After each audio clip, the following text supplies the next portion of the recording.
Good afternoon, evening, and morning, ladies and gentlemen. We will just wait our traditional 2 minutes before we start.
Okay, good afternoon, evening, and morning, ladies and gentlemen.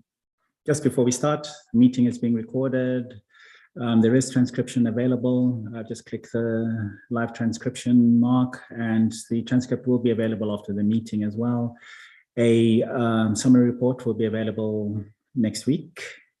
And we're using the built-in Zoom hand-up system, where you can just click it with the reactions and hand up.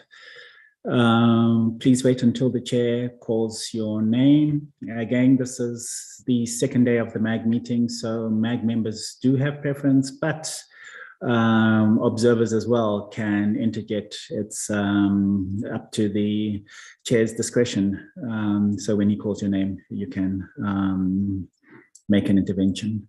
With that, I will hand it over to our chair, Paul Mitchell. Good day, everyone. Thank you for joining. I appreciate all of the work that everybody has put into this process over the last 2 days. We made great progress in defining an overall theme, and we had great progress in terms of having a vibrant discussion about what we should do with sub-themes and tracks. We didn't land on a final conclusion on that latter part, and I'd like to pick us up from where we were. And I'm wondering if Secretariat, we worked on a paper or paper that had the themes and that had sort of been collected during the discussion. Do you think you could put that up on the screen, please?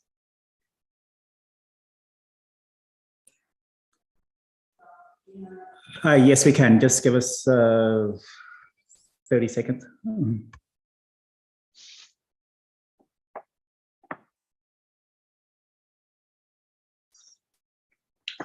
So I'd like to devote not more than 25 minutes to this concluding on this particular issue, so that we can move forward on the rest of the agenda and have a successful conclusion today. So.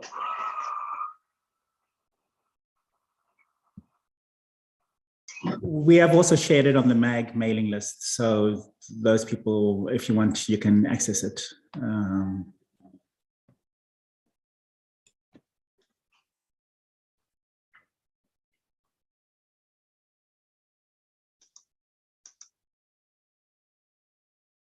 There we go. And maybe if you could just make it a little bit larger. Thank you.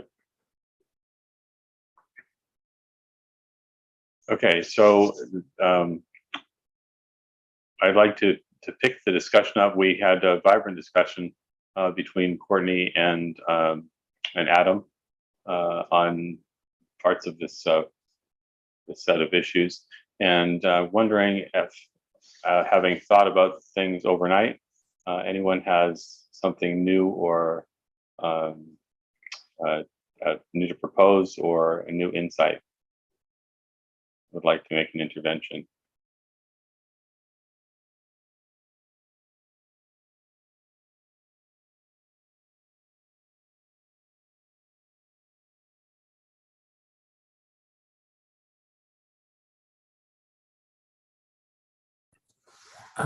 Sorry, I'm being a bit slow, so I won't wait for you, Paul. It's Adam.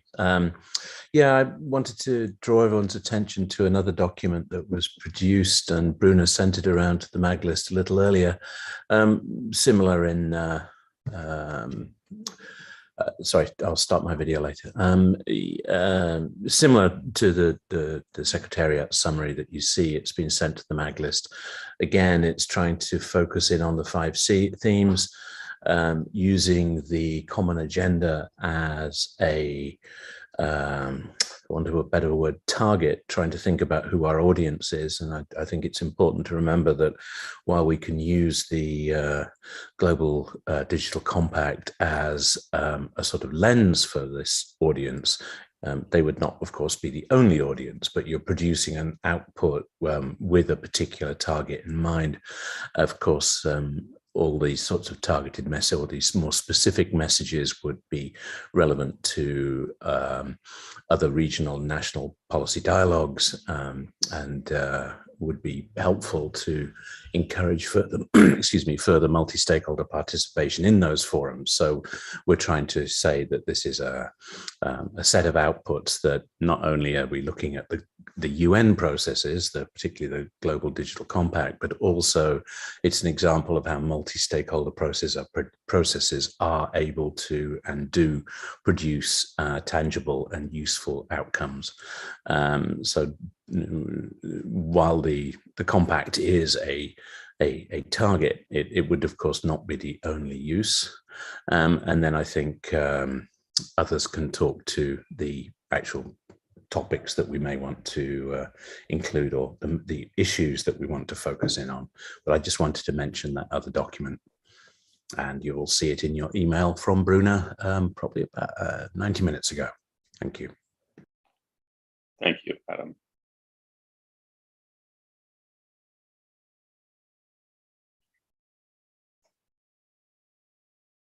Let me ask a question, since it's much quieter at the moment than it was when we were discussing yesterday. Now that you see this on the screen,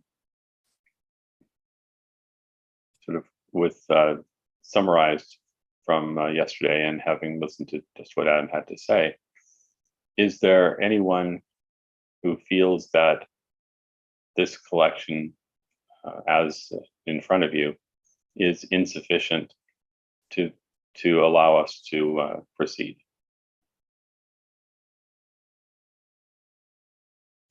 We have Amrita and Chris. Thank you, Amrita. Thank you, Paul. Amrita, for the record. As in, even yesterday, I did support, the themes, sub-themes being aligned to the Global Digital Compact, and obviously having more messaging coming from the IGF. and it should be the place where most of the discussions happen, and it should be strengthened. However, I would cautiously go into it, because what if certain things change in the Global Digital Compact, as in have all the nation states ratified it? I'm not too sure about it. What if some oppose it? Do we want to maintain a neutral position, or do we want to go in some other way? And the other thing is, while we should focus on this, we also need to keep in mind that the IGF is a platform to discuss all issues. As in, while we should be focused on this, there should be also some place where it should allow free discussions, which are, might be certain topics which are not here. So perhaps we could look at some kind of a balance out there. But this proposal looks good, but I would cautiously go, not go full-fledged into it. Thank you very much, Amrita. That helps us move along. Chris. Hi, thank you, Paul, and good morning, afternoon, evening, everyone. Very bright sun.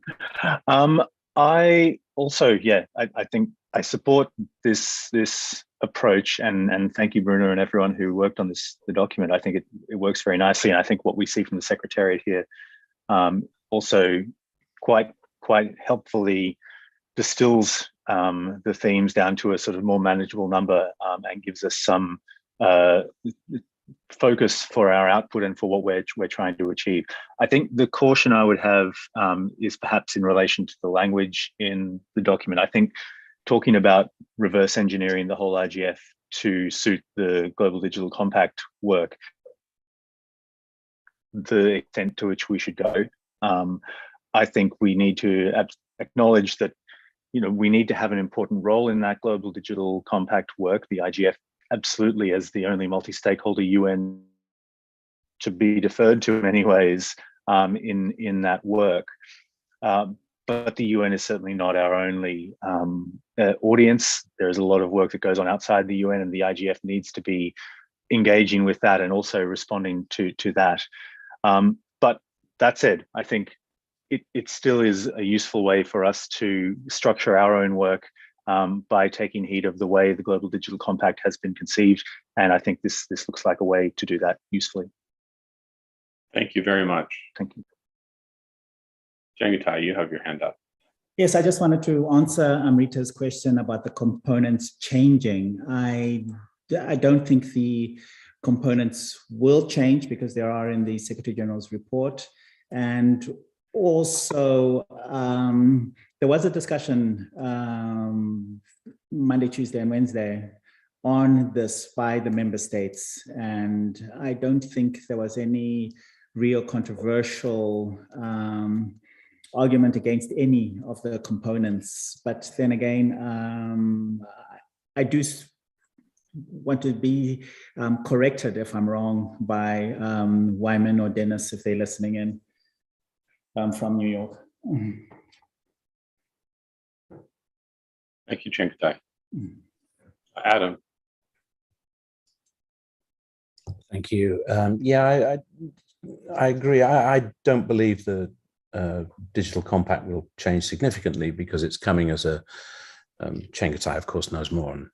But it is a direction set by the UN Secretary General, and it is his mandate for his second term as Secretary General. So we're going to see this perhaps evolve. And the point is that I think the IGF should be part of that evolution. So we are making the process as opposed to being forced to react to it. And we should do, because the IGF is the multi-stakeholder component of the UN system, as we've discussed.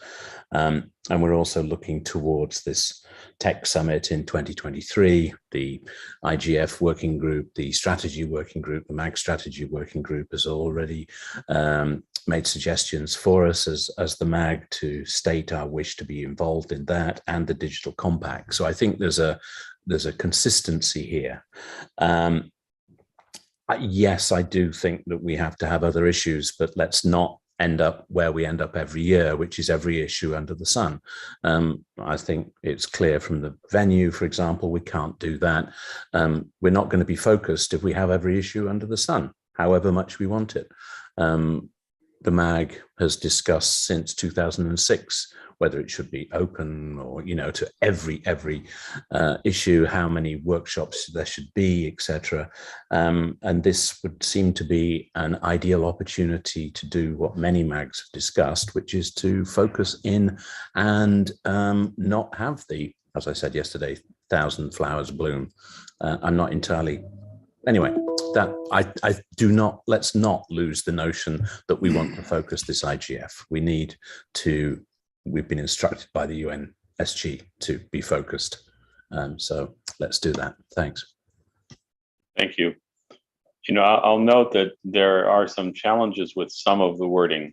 For example, ensure accountability and security online. I think everyone can agree that's a goal. It's not too controversial, but right underneath it, we have regulate emerging technologies, including artificial intelligence. In that rendering, I can imagine that there will be numerous calls that's an out of scope activity, that the IGF calling for regulation specifically could be interpreted that way. And so I wonder if there is, in terms of being able to respond to that and the proper, the mandate of the IGF, whether there's a slight softening of the language that should be attempted here in order to have something that doesn't look like it's a global call for regulation across the board, which is how it could be interpreted by some. And does anyone have any strong opinions on this? And Chris, your hand is up. Sorry, legacy hand.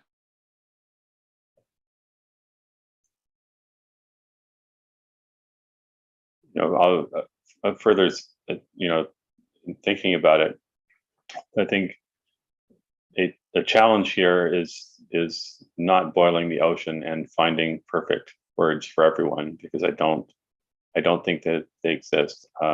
Adam just nicely summarized, I think, the benefits of and really the imperative of having some form of alignment between the language that the IGF is using it's part of its multi-stakeholder approach, and the language that the GDC is using in the member state approach. And I having just raised the regulation issue, I just want to make sure that everyone in the group is aligned on a common understanding of what using this set of language would entail.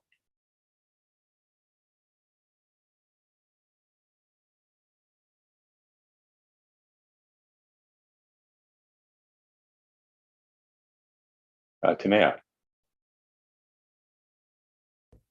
Thank you, Chair, for giving me the floor, and I apologize for asking for it as a non-MAG member. I'll be brief.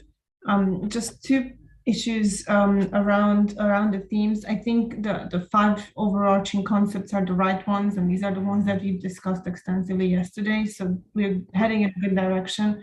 From an inclusivity point of view, I think we need to be careful about being too specific, because some people might feel that their issues then don't go under one basket. And from a practical point of view, I would urge us not to have very lengthy titles. We will have an online schedule that we need to publish, and having titles with 6-7 words in them will not work. So I wonder if I can be radical here and propose concepts as the themes rather than goals or aspirations. So connectivity, fragmentation, data, cybersecurity or trust, pick one, and then emerging technologies. And I would leave it at that if it were up to me, but of course it's up to all of us. Thank you. I think that's a useful point of view. Joyce. Good evening, Paul. This is Joyce, second year MAC member, and I wanted to give my support. I think that the word regulate may not be very appropriate for a theme, because it does sound like the IGF is advocating for regulation. I don't think that would be the case, because there are instances where we also want to think about perhaps not over-regulating the space. And I think by phrasing it this way, we have also lost the spirit of innovation that we had in the previous iteration. Unfortunately, I don't have a better word than regulate, but I do notice that it seems the first word is all verbs or action words. And so I think perhaps we just need to find a better action word together with emerging technologies. I'll just leave it there. Sorry, I don't have a better suggestion, but I did want to offer my support for what you said. Thank you very much. Justin. Thanks, Chair, and good morning, everyone. Yeah, I don't have an issue with the list in principle, but I agree that I think the way that some of these are phrased might be inappropriate for how the IGF usually talks about issues. And I think my concern is these are all action verbs that describe some kind of future action, and I understand where that might make sense in the Global Digital Compact, but in the IGF, I think we talk about future action, we talk about present action, we talk about what might be the right course and what might not. So in some ways, action verbs should probably be more neutral. And so, instead of, and it also, I think, misses the point that a lot of activities in this space are underway, and we should talk about what's effective, what's not. It's not all about what we should be doing, because some of this is already happening. So, I mean, maybe one way to do that, just not to get too into semantics, but is instead of like connect the unconnected, which seems like we're initiating new work, we talk about connecting the unconnected or promoting human rights. And this could go into even emerging technologies regulation. So it's more talking about a set of issues generally, instead of just being prescriptive in the language we're using about what needs to be done in the future. Thanks. Thank you. Reactions to Justin's comments? And from my perspective, I think the idea of using action words is great because it's focusing. The challenge in using action words is that they can create an opening for interpretation that's maybe driven by agendas that are not necessarily fully adopted by everyone. And I wonder whether the words here that, connect, I think connect all people is an aspiration. Promoting human rights, I'm not sure that promoting is the right word there. Avoiding fragmentation, I think we could probably all agree on that. Protection of data, I think that's pretty straightforward. Everyone could agree on that. Accountability, I'm not sure that's the right set of words here. And clearly on regulate, I'm positive that's not the right set of words for this particular process. And I wonder if anyone would like to take a swipe at trying to address that concern that I have.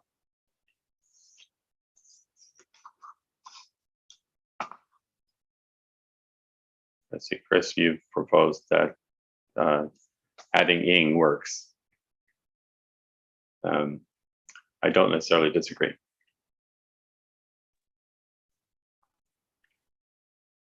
Chris. Just adding my hand here. No, and I agree with you that we probably need to look a little more closely at some of the actual verbs used here. But I think, yeah, just agreeing that the form, I think having a verb, but with the ing, I don't know, is that an infinitive or works better. So yeah, happy to support that. So connecting all people, promoting human rights, or would promoting be the best word, or would be something like implementing, or implementing human rights, or preserving, or promoting sounds a little bit like a Christmas Barker. I'm personally tripping over that one, and regulate. I think accountability, ensuring accountability that works. Well, vote. Yes, thank you, Paul. Can you hear me? Yes, thank you. Okay, thank you for giving the word. A non-MEC member, of course, but very involved. I'm looking at the promote regulation. I put something in the chat a while back, is that I don't think the IGF can ever promote regulation because we don't have that function. But what we could do if artificial intelligence is such a concern is make a very good inventory of what is happening in the world, get the experts out, and then give recommendations or best practices or a guideline to governments, but because it's the governments who have to decide on regulating this new technology. So if we can do something like that, then it will become a very actionable program as well, because it's going to be intersessional, try to find out over the coming months what is actually the good practice in the world, or whatever publications there are. And then we can come up with a paper that brings that all together and try to agree on the good practice and to promote it. Then we can hand it over to the rest of the world to decide what they want to do with it. So keep it there. Thank you, Paul. Thank you. Adam, then Joyce, then Chris. Joyce was before me, please. Thank you. Okay, Joyce. Thanks very much, Adam, and thanks very much, Paul. So I think Tamea in the chat did mention that protect data is a bit insufficient. I'm just paraphrasing what she's saying, and do correct me if I'm wrong. And I do agree.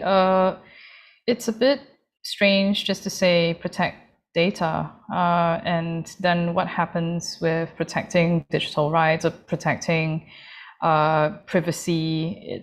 It's a bit strange to just talk about protect data, and it sounds like it would only be really related to data corruption or data security, and there are so many other issues around data and digital rights that would not be sufficiently covered with just protect data. So we probably need to look at that as well. Just going back to the one on promote human rights and avoid internet fragmentation, I think it's worth pointing out that the issue on promoting, whichever word you want to put, human rights really shouldn't be conflated with internet fragmentation. They are two very different issues. And I'm a bit uncomfortable sort of putting them together in one track. I feel like it's a bit confused to have both of them inside. Thanks. Thank you. Adam. Yeah, thank you. I was going to say, just before Joyce raised some actually very important substantive points, that perhaps we might want to, do we have agreement on the general approach? Because if we have agreement on the general approach, we can wordsmith this until way past the end of the time we have for this whole agenda. And we might want to think about trusting the Secretariat to capture thoughts and come back to the MAG list with a revised sort of the wording, etc., and see how we go from there. I am concerned that we are getting back to expanding back. We're expanding out issues again. If we want to go back to a catch-all where every subject comes in, then we're losing the focus that we seem to have agreed upon. I know issues are important, but some may have to not have the prominence that they have had in previous years. And there's just to lengthen the discussion, I would like to go back to the sentence above the table that we're seeing, but let's do that in a moment rather than immediately. Thanks. Okay, we have Chris, and is anyone else besides that want to take the floor on this topic? Okay, Chris, and then I'll be very brief. Okay. Okay, I'll be very brief, as I find most of what I was going to say has now been said by Joyce or Adam previously, so thank you both. I do think it's useful for us to just get some agreement if we're happy with this kind of approach and go forward. As Adam says, the wordsmithing can take longer and can be done perhaps not on call. I do think Joyce's point about, and I also made it in the chat, about human rights and internet fragmentation perhaps not being a terribly logical confluence or combination there in a track.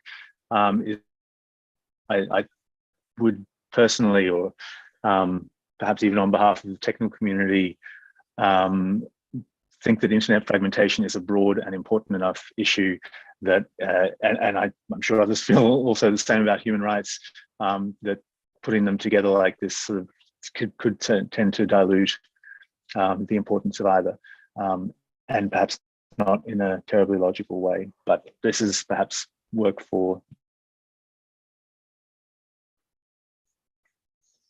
Thank you very much. I just note that the combination of human rights and alignment and fragmentation is sort of coming out of the GDC. But I agree with you that they don't necessarily go together. I would propose that if the group is amenable, that we move the task to the Secretariat to take the discussion that we've just completed at this point forward, doing the wordsmithing on understanding that the goal is really to find a way that our terminology lines up with the terminology used in GDC, which will help us overall with our agenda within the UN system, and add some consistency that has perhaps in the past not been as tight as it could have been. I'd like to propose that we adopt the format and the framework that we have here, with the task for the Secretariat to do the specific wordsmithing on the line items, taking into account the discussion we've had. Is there agreement among everyone to do that?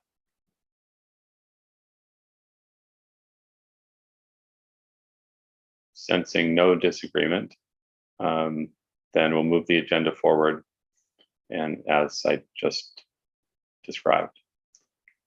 Secretariat, does that work for you?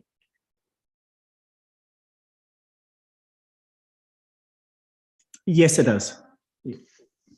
Thank you very much. I appreciate it. That allows us to move on to the next part of our agenda. Oh, sorry, this is Joyce. Just Yes. a quick question before we move on. Go ahead. Could the Secretariat or someone remind me when we are supposed to decide on the themes? Is there a deadline for this to happen, and was it supposed to be done by this meeting? If not, then when would we push that discussion to?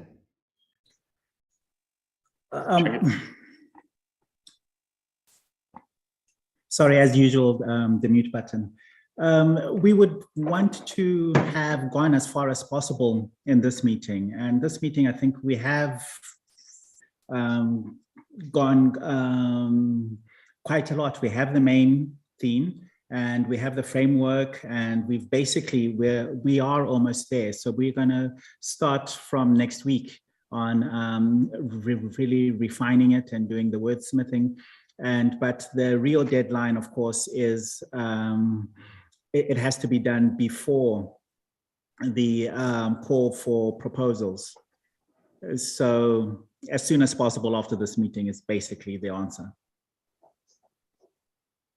Thanks, Chengetai. And so just in terms of next steps, how would we find agreement on the new sets of revised wording? Is it on the mailing list? Yes, we're going to do it online. Yes. Okay, thanks very much. Okay. Thank you very much. No further comments, then I'd like to move us to a discussion of the best practice forums and policy networks, and basically the intersessional work. That has been something that has expanded over the course of the existence of the IGF. It's generated lots and lots of learning. There's been a groundswell of interest in moving intersessional work forward. And I'd like us to take the opportunity to do a review and give some thought to what should be done with intersessional work, how we can innovate in intersessional work, and going forward in the IGF 2022. I think we have a presentation from Wim de Gazelle about last year's intersessional work. And can I turn it over to Wim? Yes, no problem. I will try to share my screen because I don't know if the table. And just a way of introduction, Wim was the consultant for the best practice forums last year. Okay, that's already something I don't have to say. So hi all from Brussels. So go ahead. If in the meantime, could you let me share my screen? Because I will give a short overview of the work of the two best practice forums last year. The one on cybersecurity and the one on gender.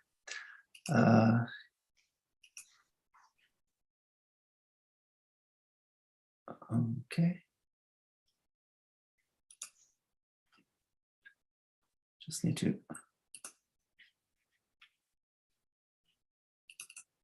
No, you should be able to share. Okay.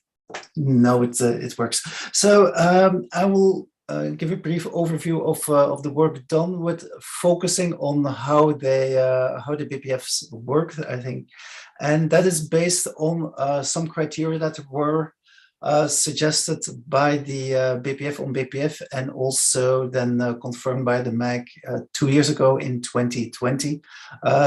What I show on the screen, and I'm sure that the Secretariat will share, is basically an evaluation of the working. But as a short introduction, for the best practice forum on cybersecurity, the best practice forum has been working for a number of years now on the topic on cyber norms, and has been looking into cyber norms from different perspectives. Last year's work was partly continuing with a mapping exercise the BPF has been doing for a number of years, really trying to add to the list the number of international cybersecurity agreements and initiatives that exist, and perform a deeper analysis on specific elements. Last year, for example, there was tried to get more insight in how far terms like general cooperation and the element human rights was relevant for or was present in cybersecurity agreements or their tasks. A second element or a second stream from last year's BPF cybersecurity was an exercise done by a separate group, really looking in norm concepts and how they would have worked with historical cybersecurity events.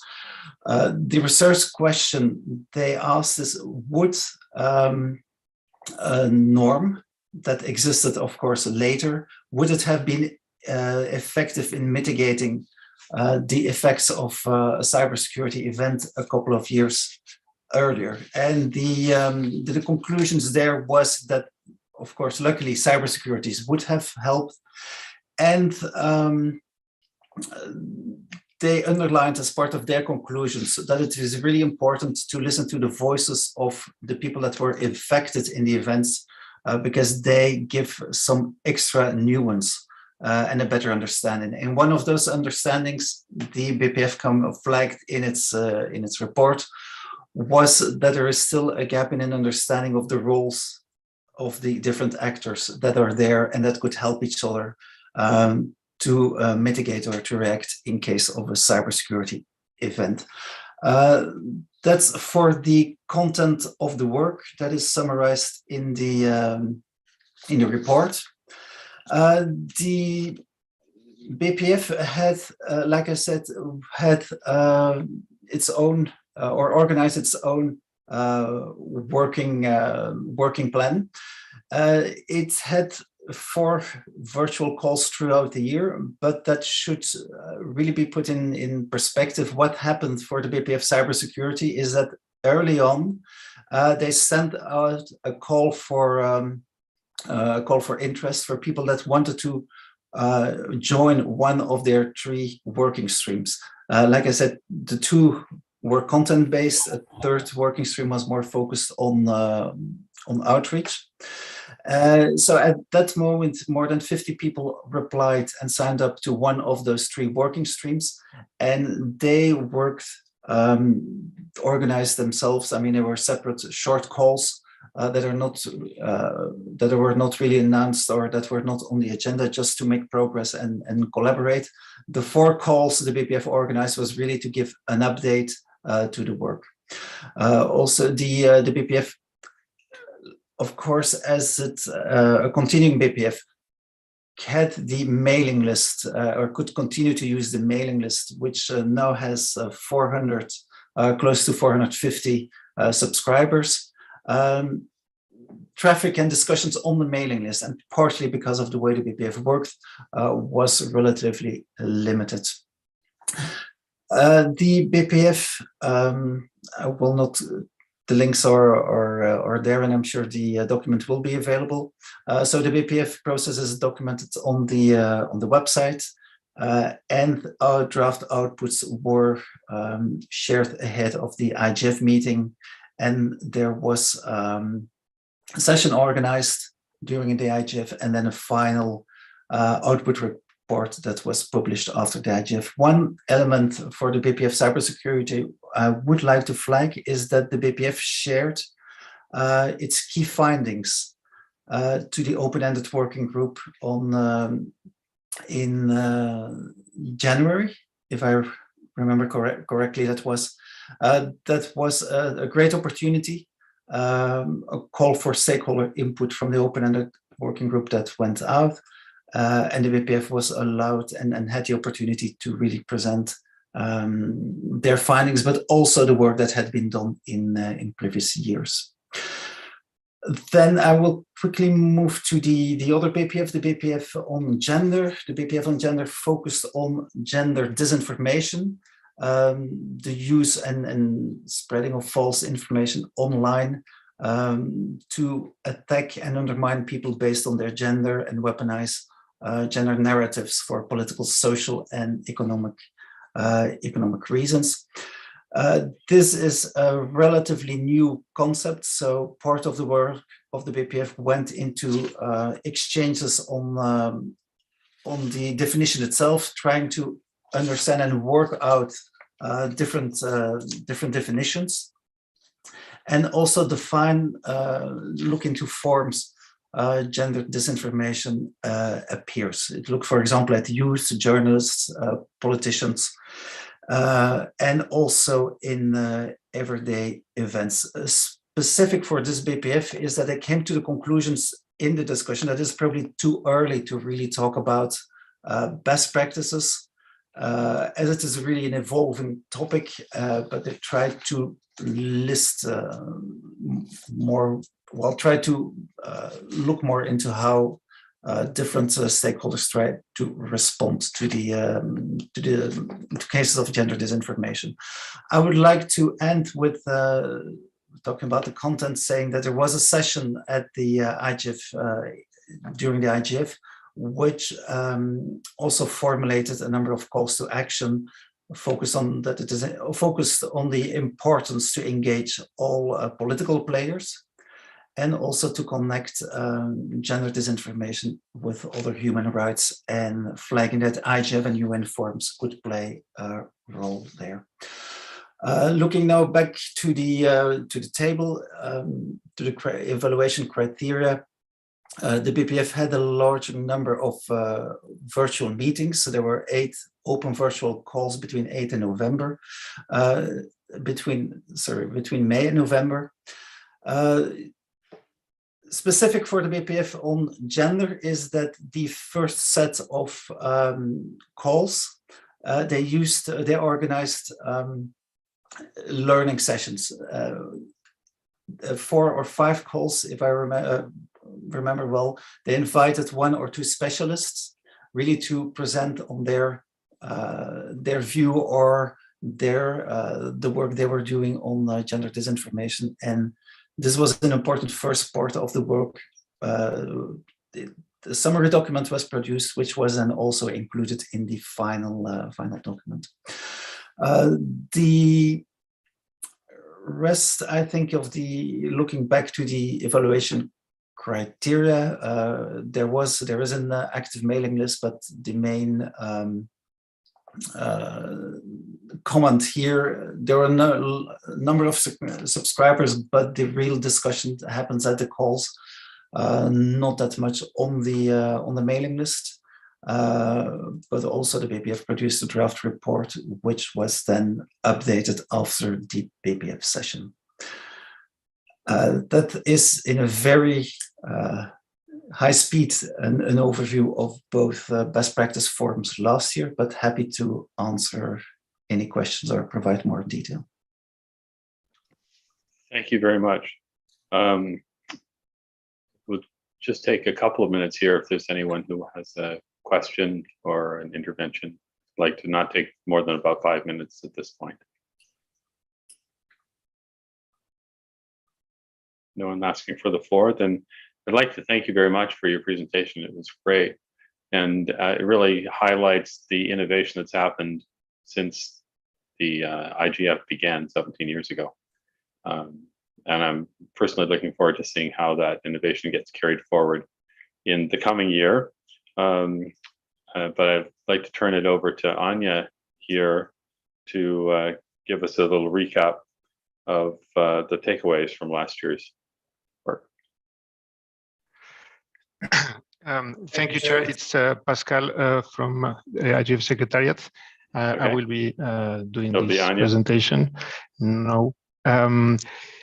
Let me just share my screen, please.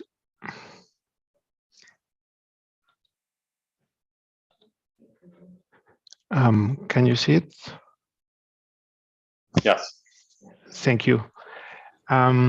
Yes, I'm going to present briefly the main takeaways from the policy networks in 2021. So the policy networks were established as part of the intersectional activities of the IGF and in line with the mandate of discussing public policy issues. The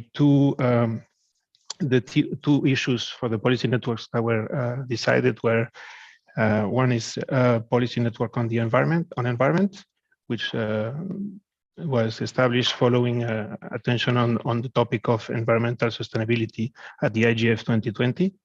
The other subject of the policy networks was the meaningful access, which has we had the attention a few years ago, at least 5 years ago, for the response of the body of evidence that people have connectivity, but they often don't make use of the internet. The process included several meetings, 6 online meetings hosted throughout the year for both policy networks, as well as one call for inputs an open consultation to review the first draft of the output document. Sorry. The policy networks also participated in 2 capacity development workshops, and the outputs were presented. The preliminary findings were presented at the IGF 16th annual meeting in Katowice. The policy networks are spearheaded by a multi-stakeholder working group. The PNE working group is made with 20 experts. The composition of the group is available through the link in the document. For the PNMA, the group was formed by 25 experts. The list is also available on the website. One of the main tools, communication tools for the policy network was the open mailing list, which has 200 subscribers for the PNE and 103 for the PNMA. There was also a working mailing list was established for the members, which had 30 subscribers for PNE and 41 for the PNMA. And the the output document for the PNE was based on the 5 work streams. Each work streams was for 1 chapter, which were environmental data, food and water systems, supply chain transparency and circularity, and overarching issues. And the thematic chapters resulted in some policy recommendations that were targeted to UN member states governance bodies. For the output document for the PNMA is currently still under development. The work streams are considered for this PN is connectivity, digital inclusion, and capacity development. And the main focus is why achieving meaningful and universal internet access remains so challenging. Thank you. Thank you very much. Is there anyone who has questions or comments for Pascal?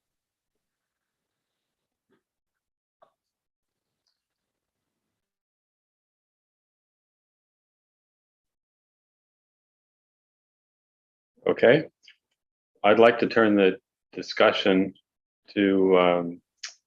Sorry, we have Courtney. She has a hand up. Hi, Courtney. Sorry, I didn't see your hand. Hi, no problem. Thank you so much. This is Courtney Raj, MAG member for the record. I just had a question about whether you have any sense of how the policy network as a new modality may have attracted new participants into the IGF process. Do you have any sense of what level of newness may have been represented among some of the people involved? Thank you. Pascal, I can answer that one. Yes, the policy networks did bring in some new people. Yes, the policy networks did also bring in new collaboration with people like UNEP, etc. We had a higher sense of collaboration with them. But we also had our also the idea of stalwarts. So so the answer to your question is yes, it did. To what extent? Well, I mean, everything new that we have does bring in new people and encourages collaboration with other organizations. Yeah.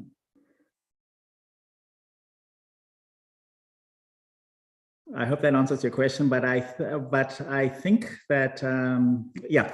Let me just not read into your question, but yes. I don't want to shortchange anybody. So, are there other questions or comments on this issue? So, this at this point in time on our agenda, we have the opportunity to think about forming for IGF 22 best practice forums and policy networks.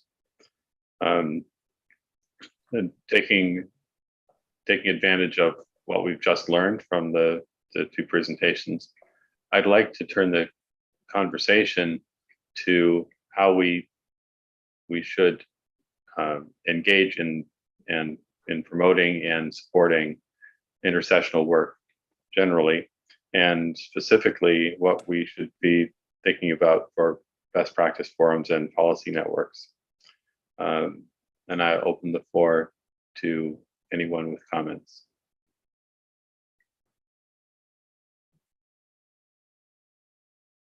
And I remind you that these were, innovations from, from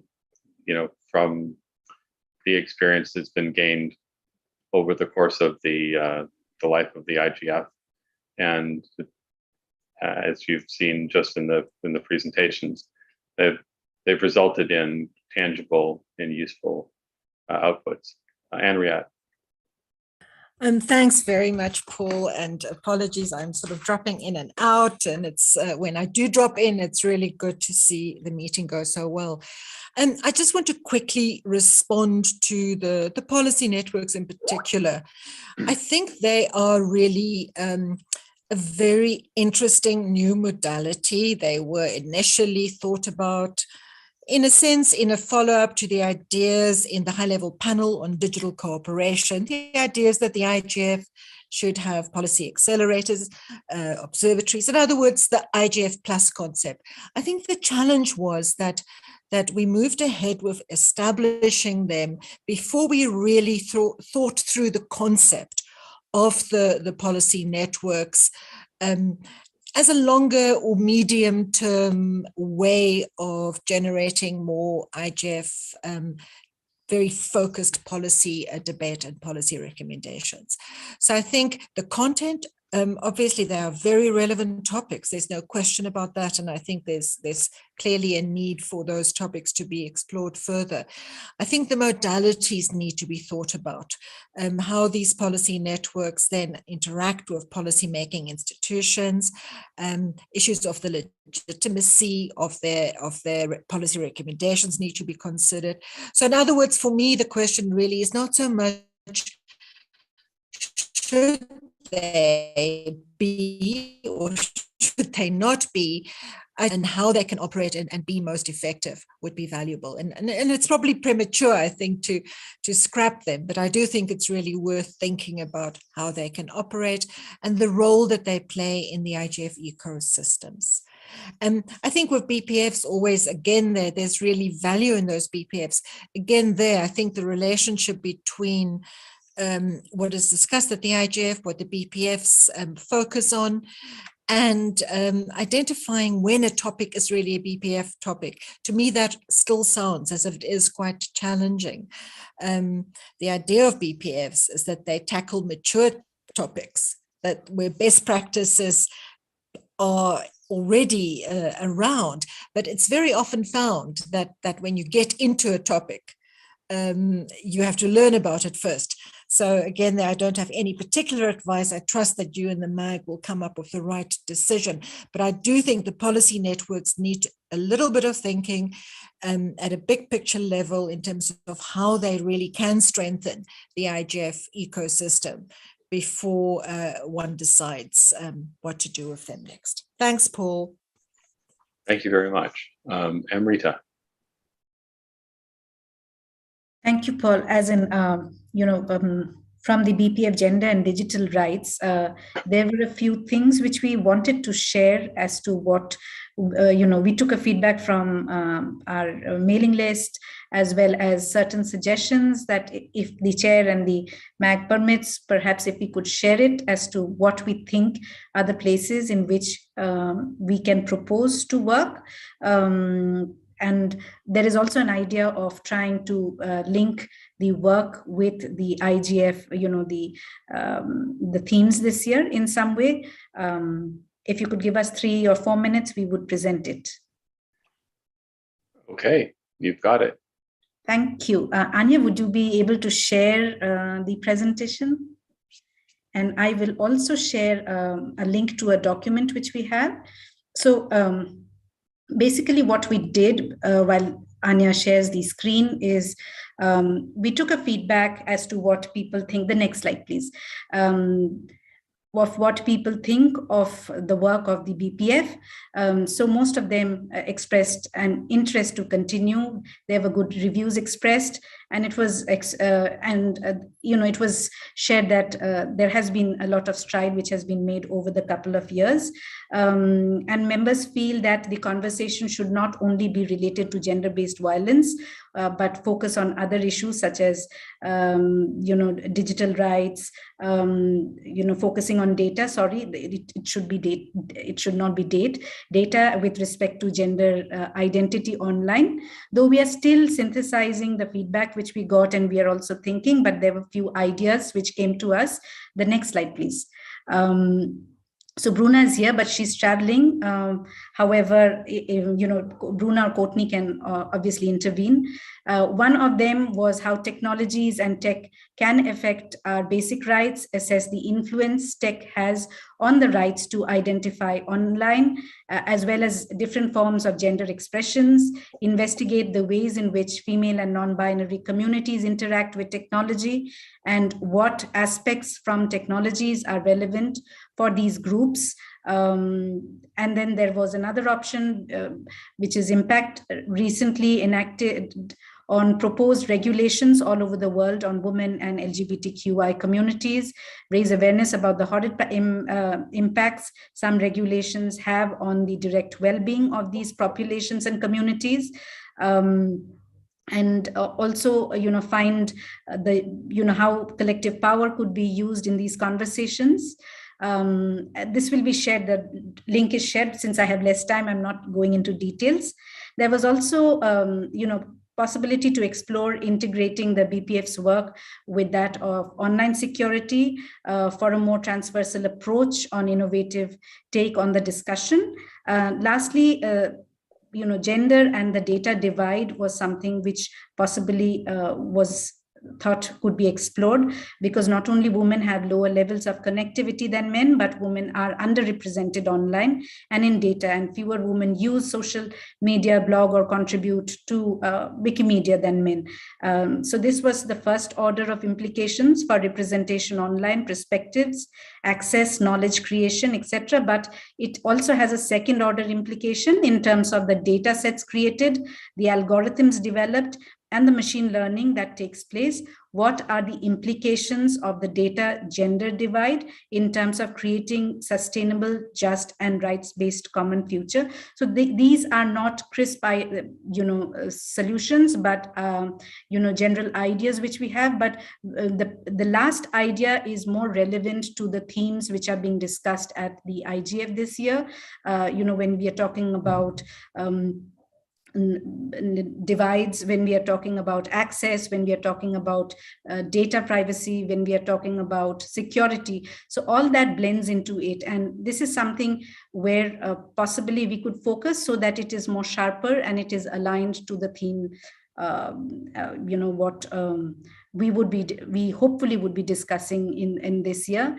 And why we feel the discussion of gender and digital rights is important, I don't think we need to specify more, because there is a lot of discussion which happens, but unfortunately gender is still underrepresented in the digital world.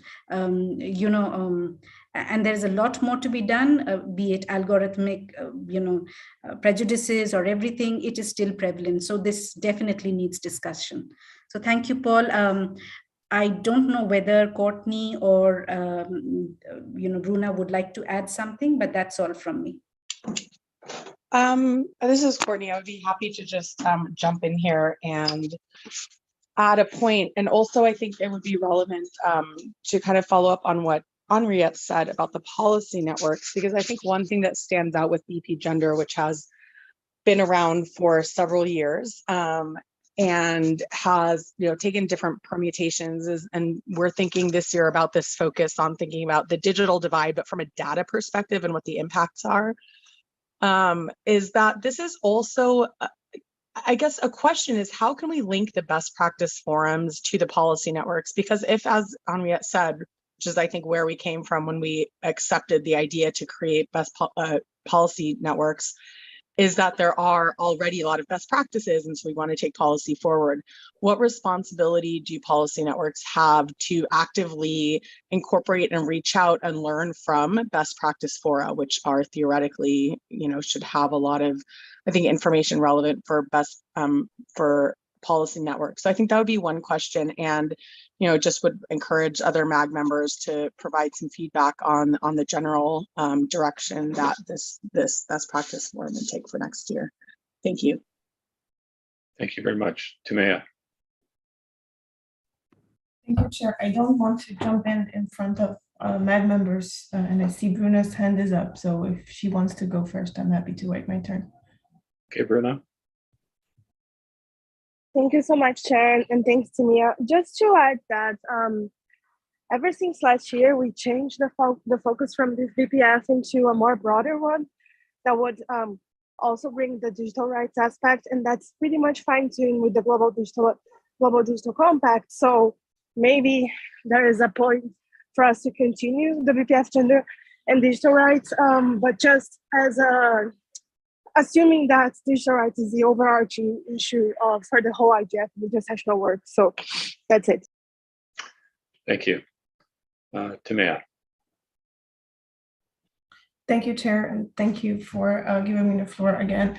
I just want to not necessarily speak about either of the BPFs or the policy networks, just to respond to a couple of questions that you've asked and that came up in the meantime.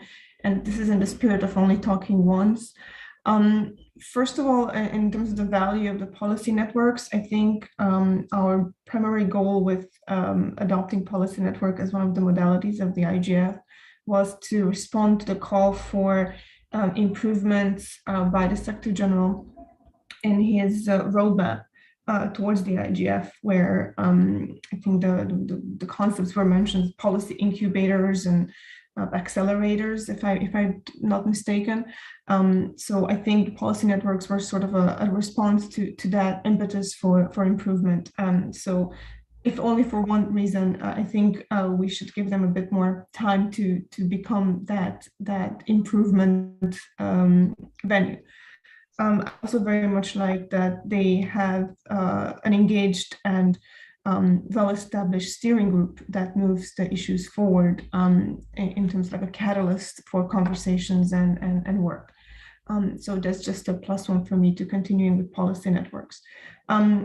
Secondly, I want to caution ourselves again into being aware of our resources and our marching orders to focus the agenda and to contribute to relevant ongoing conversations. And I think if we just ask ourselves what are relevant and ongoing conversations, we can come up with 10 issues each on this call. So I do want to caution in terms of not to go down the road of what is an important issue, because that is a battle we cannot win. I am a fervent supporter of gender rights. I think we should have at least 3 best practice forums to deal with gender issues just at the IGF. But I am not sure that's the good way forward is to continue on just with that issue. And I just wanted to underline one thing that Amrita said there. I think it's a very interesting proposal to see if we can merge the BPFs on gender and on security. Of course, if both camps are amenable, there is a lot of interesting conversation also being brought into the open-ended working group on cybersecurity around gender issues. Gender issues were mentioned in a number of contributions to the UN Cybercrime Convention, the negotiation of which is starting on Monday.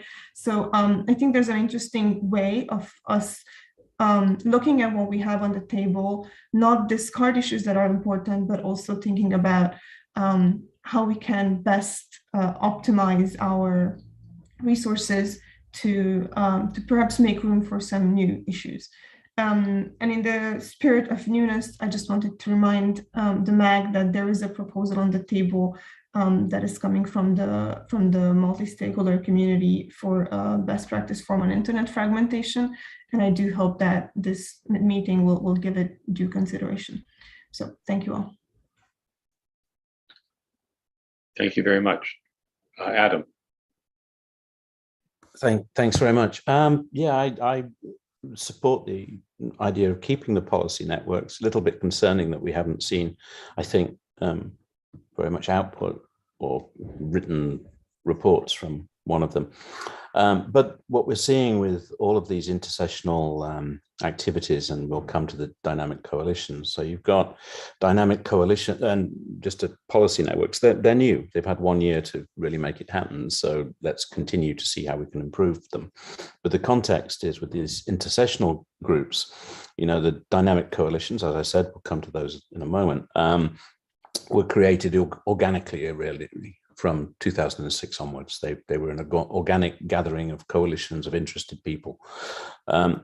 The best practice forums, if I remember correctly, were actually a response to a requirement or a strong recommendation from one of the review processes, probably the CSTD some years ago, probably during a IGF mandate renewal process, that there should be tangible there should be tangible outcomes from the IGF. This notion of moving towards, which has always been in the IGF, of moving towards outcomes, and we've already discussed a lot today. So the BPFs were there as a recommendation, a response to a recommendation.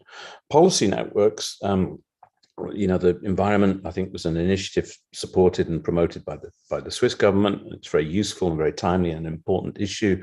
And again, I think the notion there, and for the topic on access, were a response in a way to the roadmap, another call for more tangible outcomes, product from the IGF. So we're seeing a sort of evolution here, but at some point, we ought to try and review this, and I don't think the time is now, but we have 3 intersessional structures: organic, suggested for recommendations and outputs, another that was sort of responding to an external recommendation. So I don't think the time is now, but we need to review all of these structures to see where their outcomes are. They've sort of grown over, you know, the last 20 years, or whatever it is. What I would like to go back to, though, is the suggestion from yesterday, and it's in the summary of points that the Secretariat suggested, where I suggested that when we look at the agenda for the IGF, that we use the policy networks to tighten 2 important themes. Access has been our perennial and very important issue throughout the IGF's history. I suggested that we use the policy network on meaningful access to build a sort of pyramid of a small number of targeted outcome-oriented recommendation, moving the argument forward type workshops that would then be coordinated into a main session by the meaningful access policy network. So you'd have something like 5 excellent high quality workshops leading into a main session, and do the same and then make sure that there is an opportunity, although targeted and outcome oriented, recommendation oriented, for policy network on environment. So that was a thought of building little pyramids of multi-stakeholder bottom up outcome oriented sessions, utilizing these intersessional structures. Sorry, that probably was a bit confusing, but I half know what I mean. Sorry about that. I hope it wasn't too confusing. Thank you very much. Anyone else looking for the floor?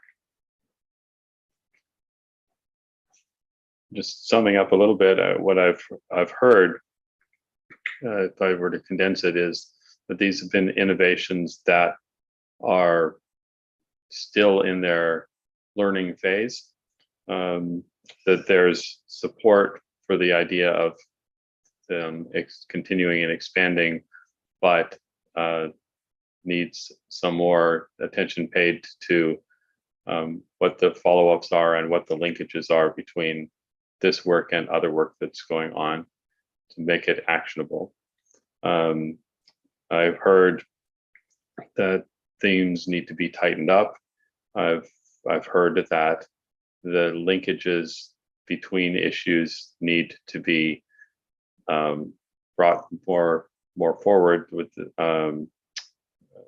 better coordination across themes, and general support for the idea of continued innovation in both the policy networks and the best practice forums so far. Courtney. Thank you. I might add to that it would be interesting to build on what Adam said is one of the challenges, I think, of the proliferation of intersessional work, best practice for policy networks, dynamic coalitions, et cetera, is the ability of people to participate in them. And so I think there is some sort of interest in keeping a manageable number so that if you are, say, very interested in gender and you are, really focused on the environment, that you have the capacity to do both of those. And so as we think about the proliferation of these sort of intersessional work or how we organize them, I think I would, like to hear a little bit more about whether the policy networks, what is the innovation that will link them to the existing multi-stakeholder bottom-up structures of dynamic coalitions and best practice fora, so that they can build on that. Because and maybe I'm misunderstanding policy networks, but my understanding was they're created to, when there are, already a bunch of best practices and there's been a lot of conversations. And so it's really to move that conversation forward.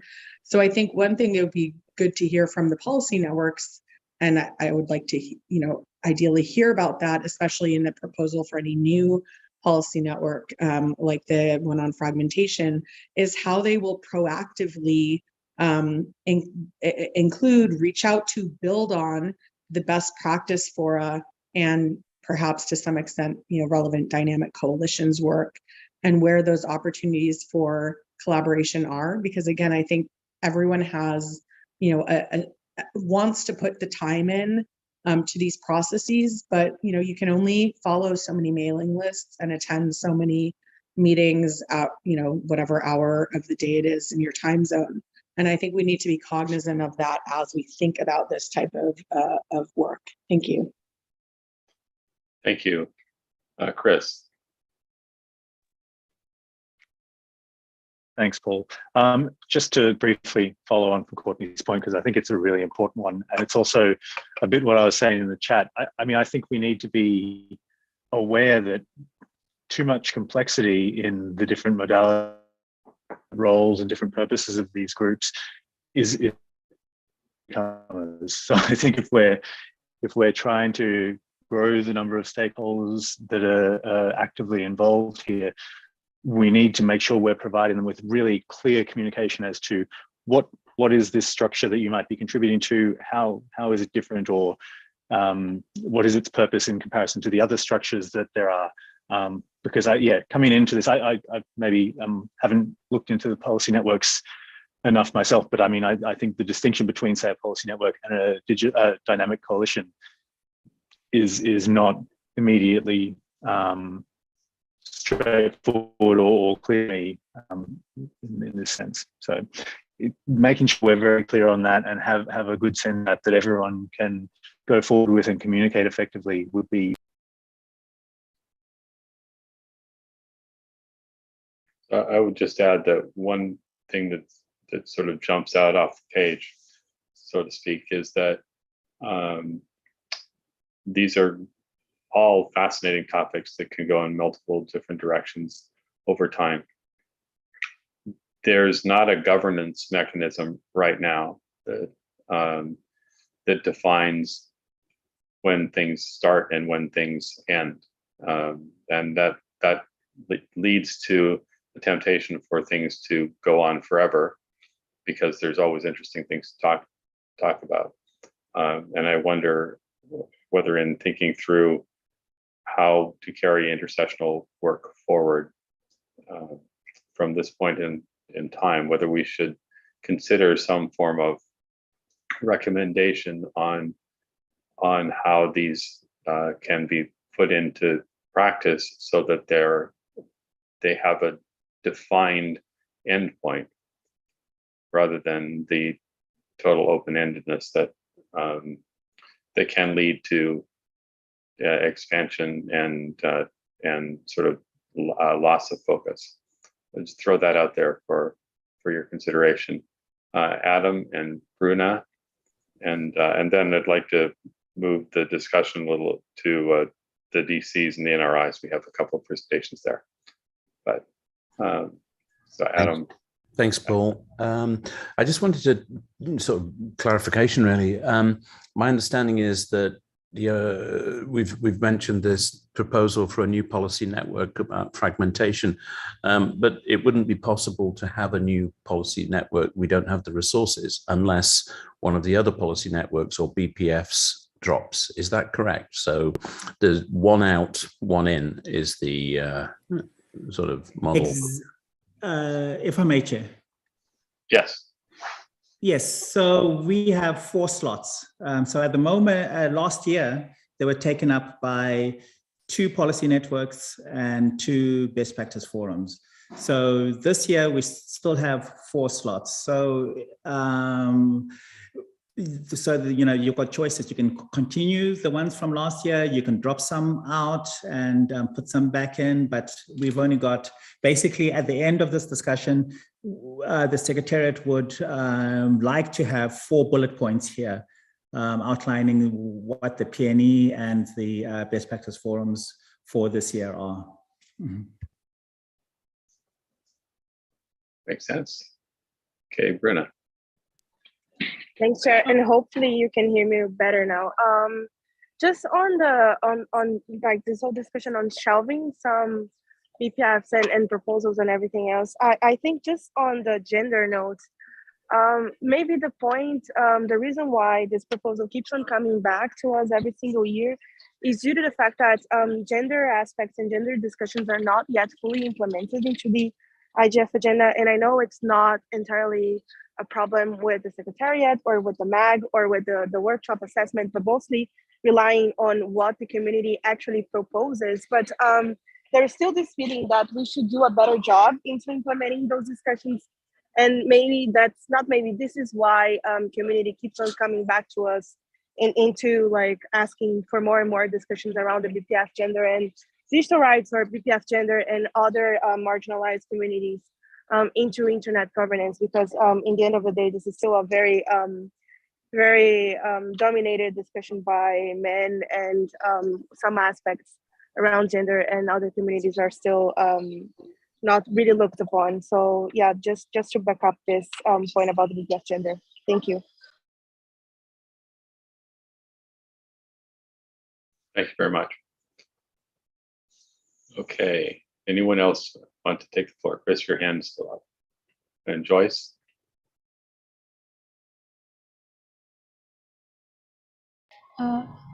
Sorry, I was just waiting to see if Chris was going to say something, but no. I had a question on the policy network on environment. My understanding was there was funding last year from the Swiss government, and we were really appreciative of it. But I think the funding support was for a year, and so I'm not sure if this year there will be such similar funding again for the PNE. And if not, does that mean the PNE would just revert back to, sharing the funding or budget with the rest of the other BPFs or policy networks, the one of the 4? Thanks. Chengetai, can you take that? It was one of the 4, and it still is one of the 4. Okay. And so the question regarding the funding, would it continue this year from the Swiss, or was that only for last year? That was only for last year, but again, we are committed to the environment. If the MAG chooses to continue the PN environment, it will continue. So if you want to put it in one of the 4, you can. It's really up to the MAG. As I said, there's 4 slots. It's up to the MAG to decide what takes up those 4 slots. Yeah. Right. Okay, can we move on just for the moment to discuss the dynamic coalitions, and I'll turn that over to Marcus Kumar for a little presentation.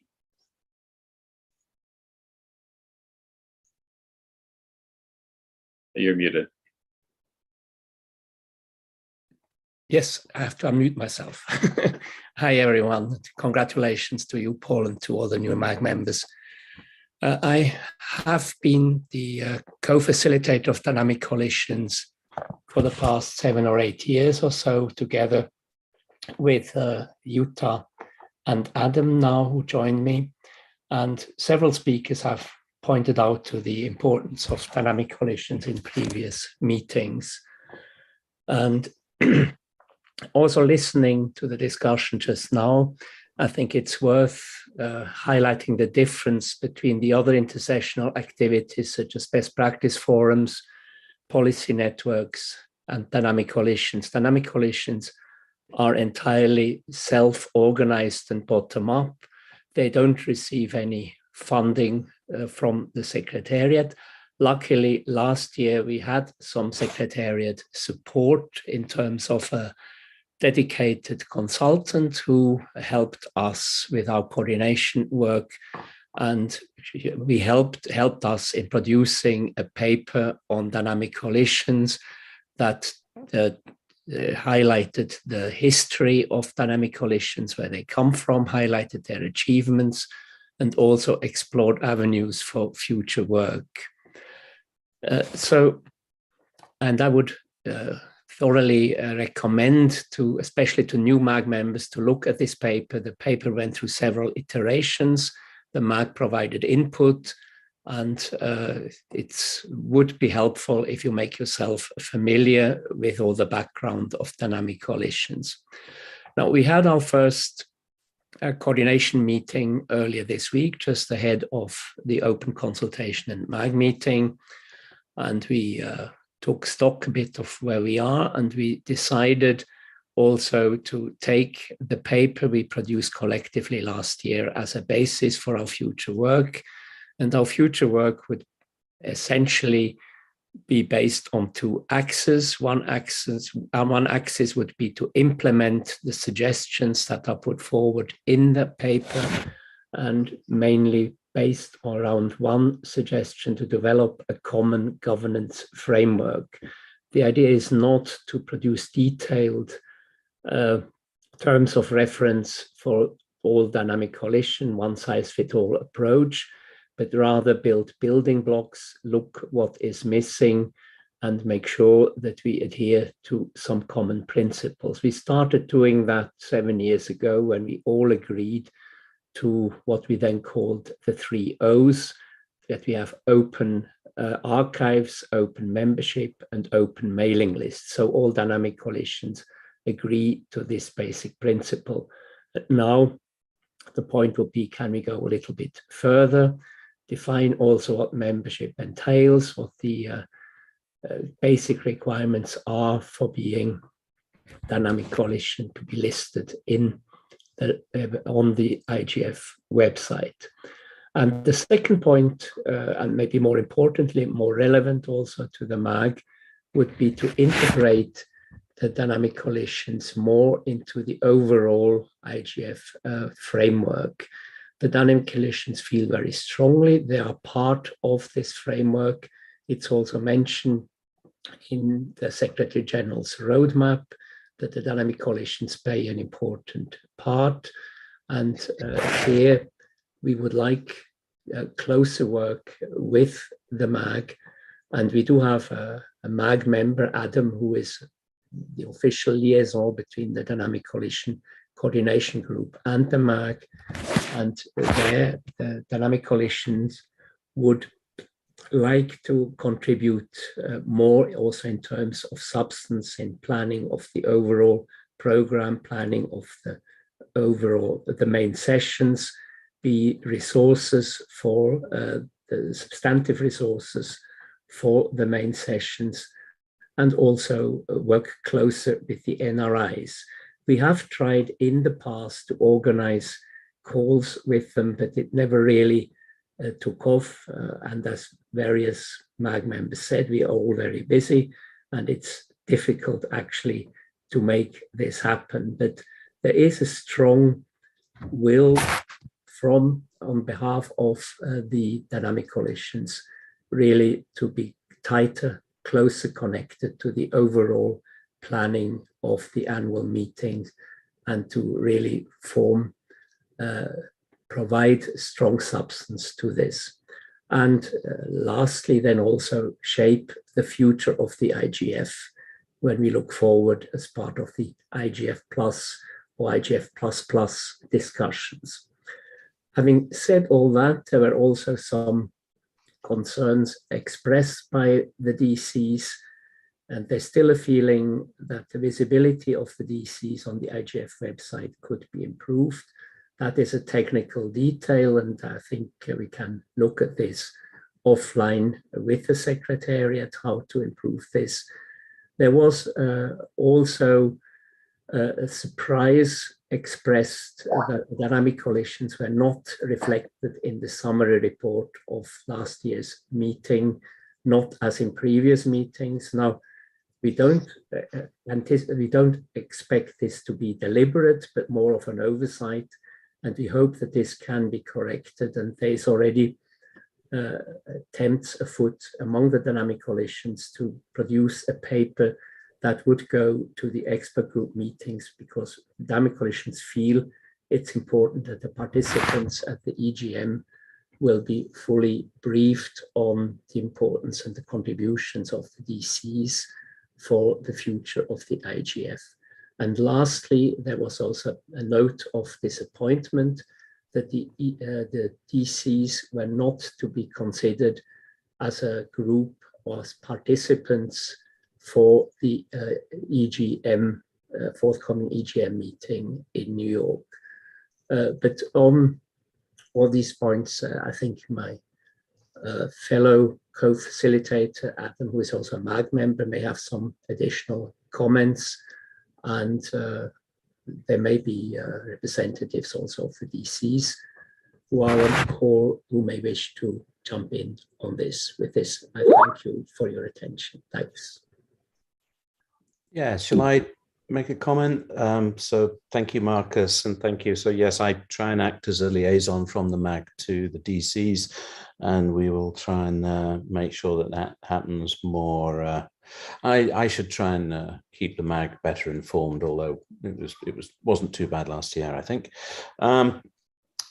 I think it was a shame that the DCs were not recognised within the report as they were in previous years from the IGF. I would suggest that it only needs a couple of paragraphs explaining who they are and then linking to the reports that each DC produced from the sessions that took place. If the annual report from 2021 could be amended, I think that would be very helpful. And then it's really mirroring what happened in previous years. Over some of the other issues, I do have some concern about the DCs themselves. Some are very active, some of them produce very good work. Different structures you see and different intents in what they're trying to do. And some of them are not active. Some of them look like it's one or two people. And I know that there are always problems trying to get reports from some of the DCs. They don't turn up on calls. They're not part of the coordination group. And I think this is, in many ways, it's simply disrespectful. These groups are getting some cachet, some prominence from being associated with the IGF. They get time on the IGF agenda, a global conference, which, is very significant. So I think there needs to be a little bit of a better response from the DC side. And I do not mean all of them. Some of them are very, very good, but not all of them. So that's a bit of a concern. Yeah, I think I'll stop there. But it's they're important, and it's great to try and support them, working with Marcus, and Utah, and Serena, of course. Thank you, Serena, for your support. Thank you. Woot, do you have comments?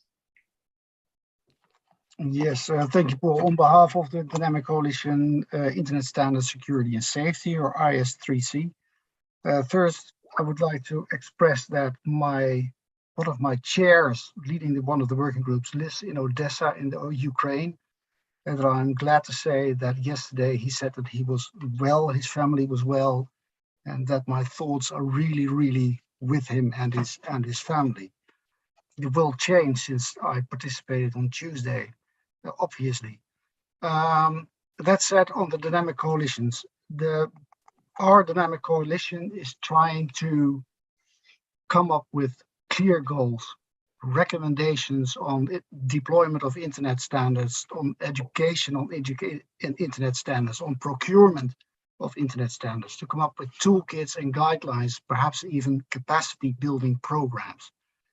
And I'm just going to ask a question, which is maybe not a very nice question, but I'm going to ask it. Who of the MAG members has an idea what we are actually trying to achieve? And I'm asking that question because quite often Mark Carvel, who I work with very closely, and myself feel extremely alone on having to do all this work on reach out and everything ourselves and not being able to find a lot of funding to do this work. And that is a major, major challenge. And internet security is, I think, one of the greatest challenges this world faces at this point in time. That having said, let's look forward in a positive way. You've heard Marcus on the reports. I'm not going to reiterate that, but just to share some ideas. Is it an idea that dynamic coalitions who wish to have one have a facilitator, co-facilitator from the MAG, so that there's direct interaction and not just through the coordination, because the content is not being discussed in the coordination working group. So is that an idea to give that some level of parity? Where the program coordination is concerned, what Marcus said about, what I would like you to think about is that the serious dynamic coalitions run into issues that can probably only be discussed at the IGF and not in the hour that I get as a dynamic coalition to present our results in. We may want to interact actively with people trying to find the right recommendations or agreement on recommendations, because these people are only at the IGF and hard to reach in another other way. And Marcus said already something about publications, so I won't go into that, but I want you to realize my personal disappointment that I saw that I had a whole page as a rock star at the IGF and being mentioned in a footnote that dynamic coalitions exist in an annex. Where was our work? How was it reflected? How was it appreciated? And that truly was a bit of a disappointment. And I want you to think about that we could improve that in 2022. And finally, what I want the MAG to think about, and the IGF Secretariat and UN DESA to think about, when we have these tangible outcomes at the end of 2022, what do you want to do with them? Is it going to be a digital paper on the IGF website? Or is it going to be something that could potentially change the way we live, depending on the topic that a dynamic coalition is working about? So it's not only about the IS3C, this is about all ambitious dynamic coalitions, and there are several. So in that way, I would like to invite the MAG to interact more. And the word I used on Tuesday is to integrate the dynamic coalitions more into the IGF itself, and not having it as something which is a voluntary piece of work, because some of them are extremely ambitious. And I think that I will leave it at that, because Marcus and Serena, I have to say, Serena, I already expressed my gratitude to Serena at the IGF and on Tuesday, and I'll do it again here. It shows the ambition and the needs of the dynamic coalitions. So let me stop there and thank you for the opportunity to speak. And let's have this discussion together in the near future so that we can work together on improving the IGF. Thank you. Thank you, Paul, for the opportunity. Thank you. I'd like to close the discussion on the dynamic coalitions for the moment and move to the little overview of the NRIs and pass the floor to Anya to bring us up to date on that. Thank you very much. I will be sharing my screen shortly and pasting the presentation in the chat. So hopefully you can see it. Thank you very much, Chair, for giving me the floor once again.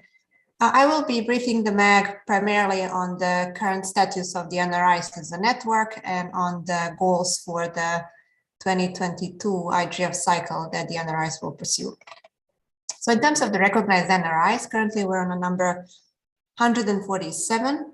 4 NRIs are information. And if you look at the graph, you can see that for now we have 95 national IGFs, 20 regional and sub-regional IGFs, and 32 independently or integrated into the NRIs organized youth IGFs.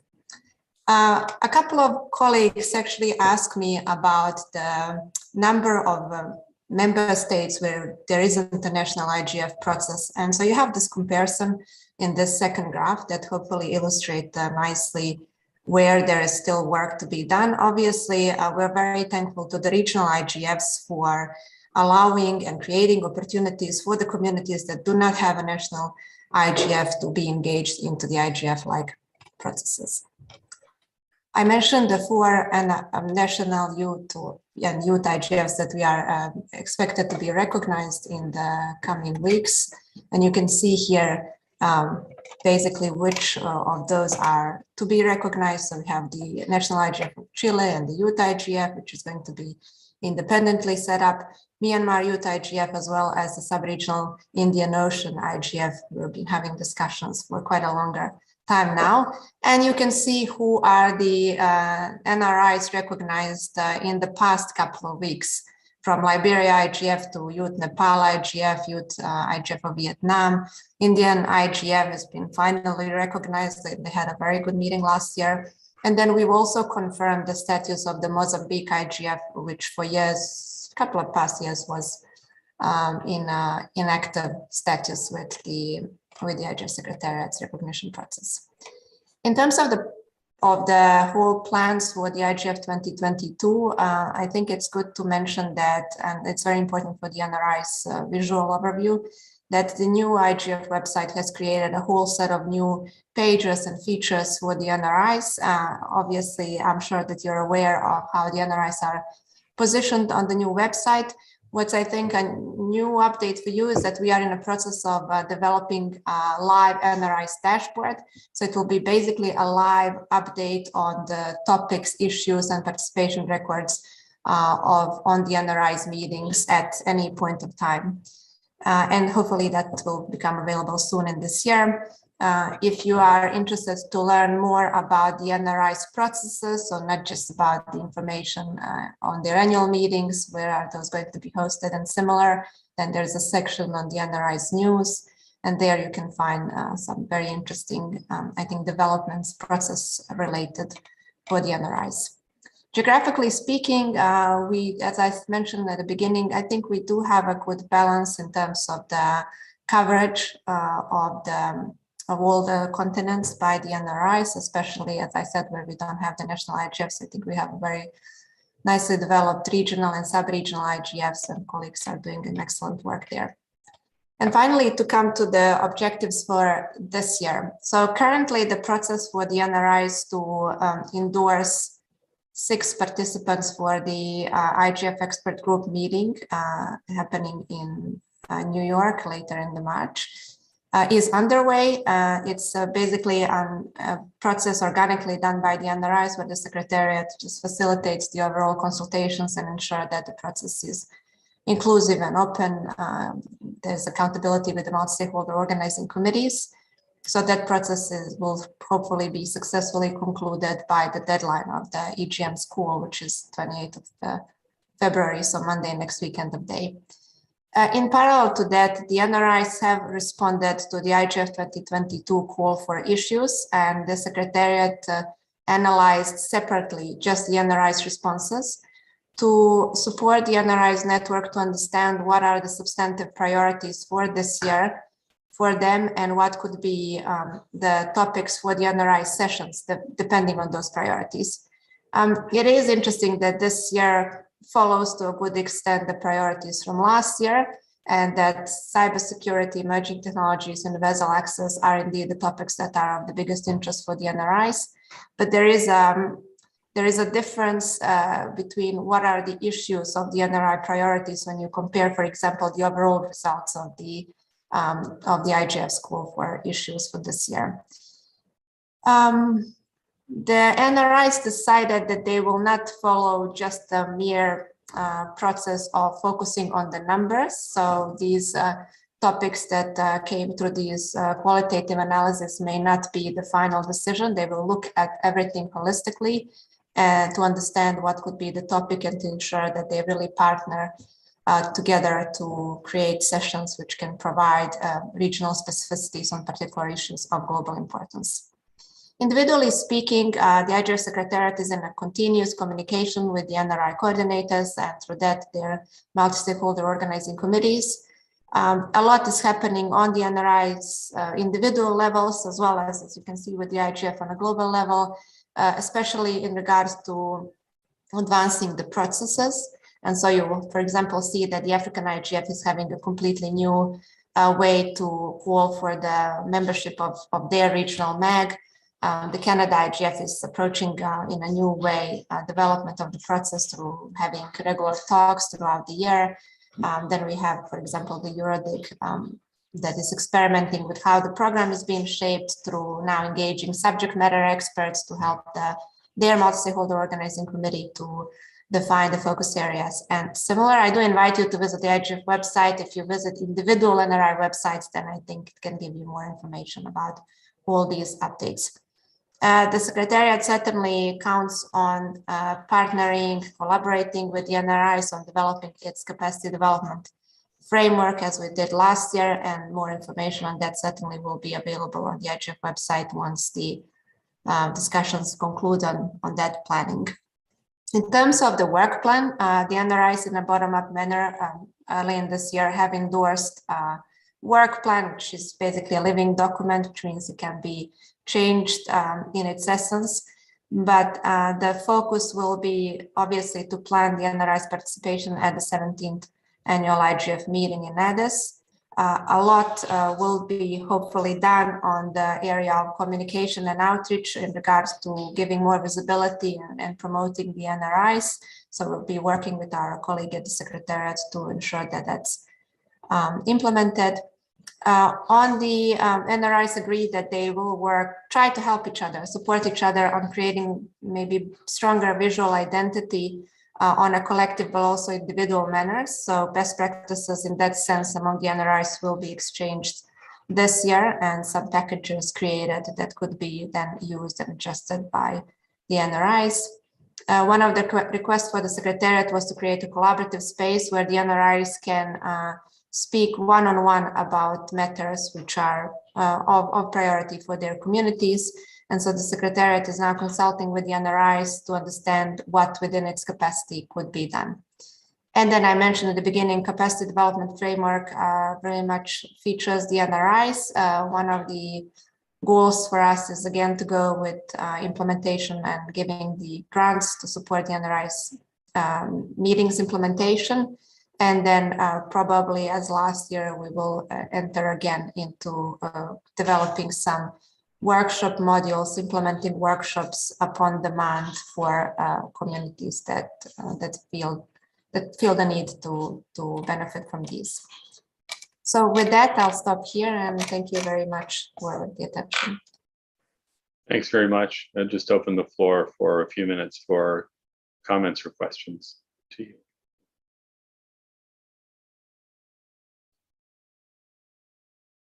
Oh, did you have a comment or question? No, sorry, Paul, it's old hand. Okay. Anyone with comments or questions on this topic?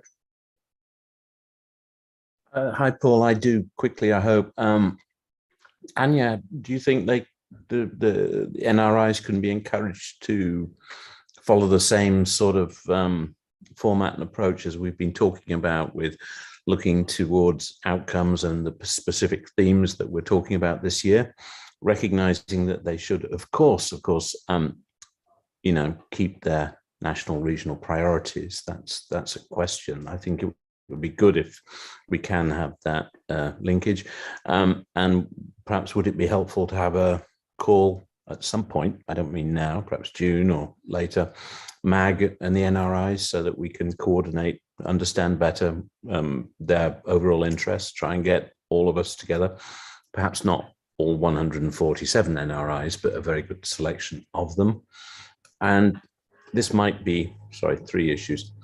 This might be another topic, but there were some very good hubs that were organized. And I'll come to this when we talk about some of the MAG working groups, the hybrid working group.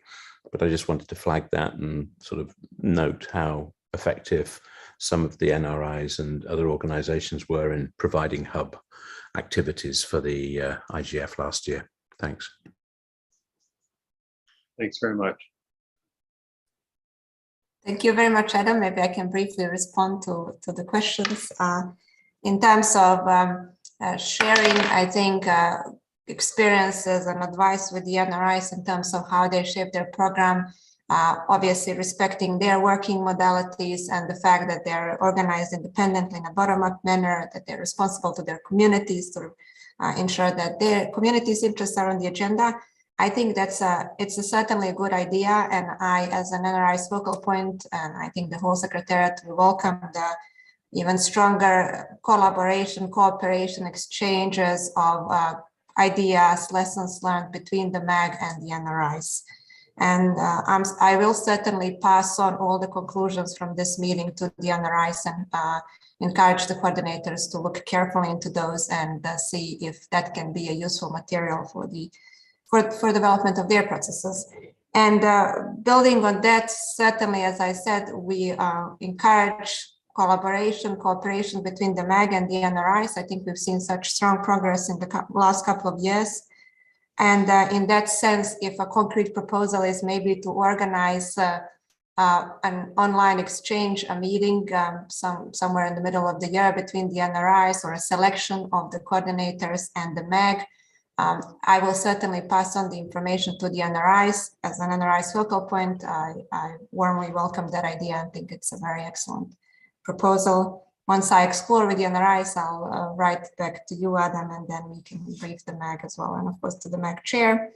And then for the hubs, I know it was a comment, I join certainly your comment. I think there were really excellent examples of the NRIs organizing the hubs, and I think during the open consultations, Chengetai mentioned that the Secretariat tried to provide stronger support this year to the hubs. I hope we were successful. That support also included a limited financial support to a couple of hubs which were organized by the NRIs.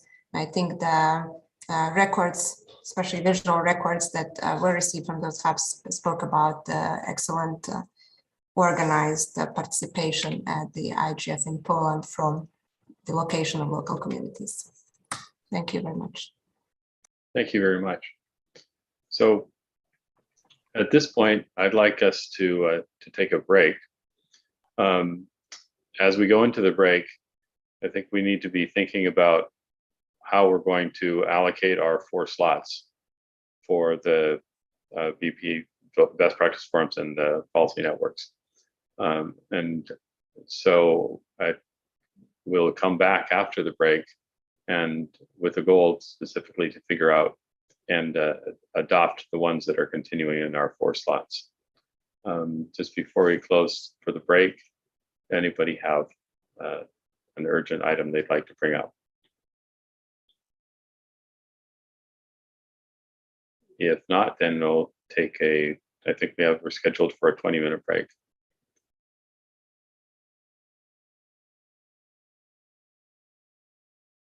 Okay, so we'll see you back here in 20 minutes after you have your coffee.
welcome back, everybody.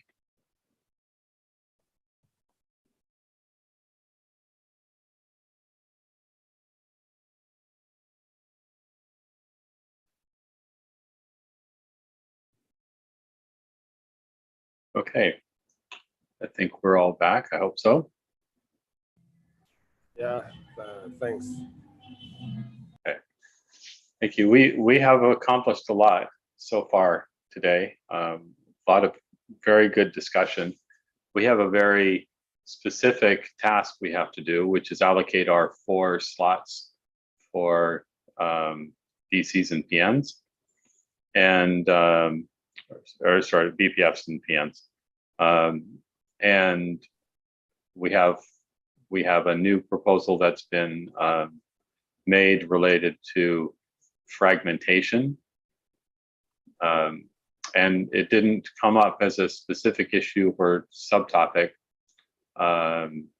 in the call, but it is the topic itself. Internet shutdowns was the highest ranked of the technical and operational topics, and freedom of expression and human rights were considered the 2 most important issues under rights and freedoms.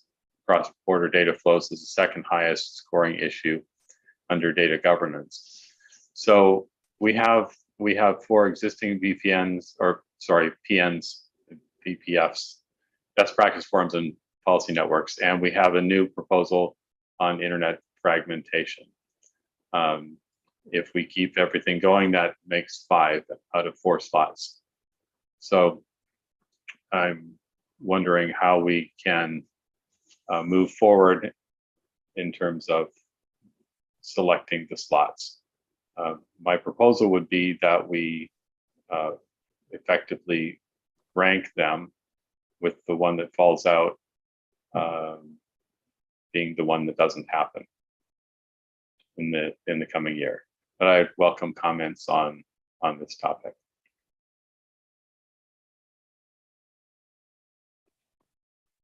Roberto. Thank you very much, Mr. Chair. And hello, everyone. This is Roberto Zambrana, 3rd-year member from Bolivia. Well, first of all, I want to thank Henriette and also Temia to make excellent points in general terms about what was the proposed to go to this new intersessional work called policy networks. And it's really, really difficult to define which of the 5 actually need to go. Every proposal have its own value. I think all of those are important, really important topics, but it's going to be a difficult task for all of us as MAC members. What I can say is, since I was part of the policy network on meaningful access, and I will try in this case to advocate to keep this one. That's what I can do in my side, and because of my involvement to this one, and not only mine, but also some other colleagues.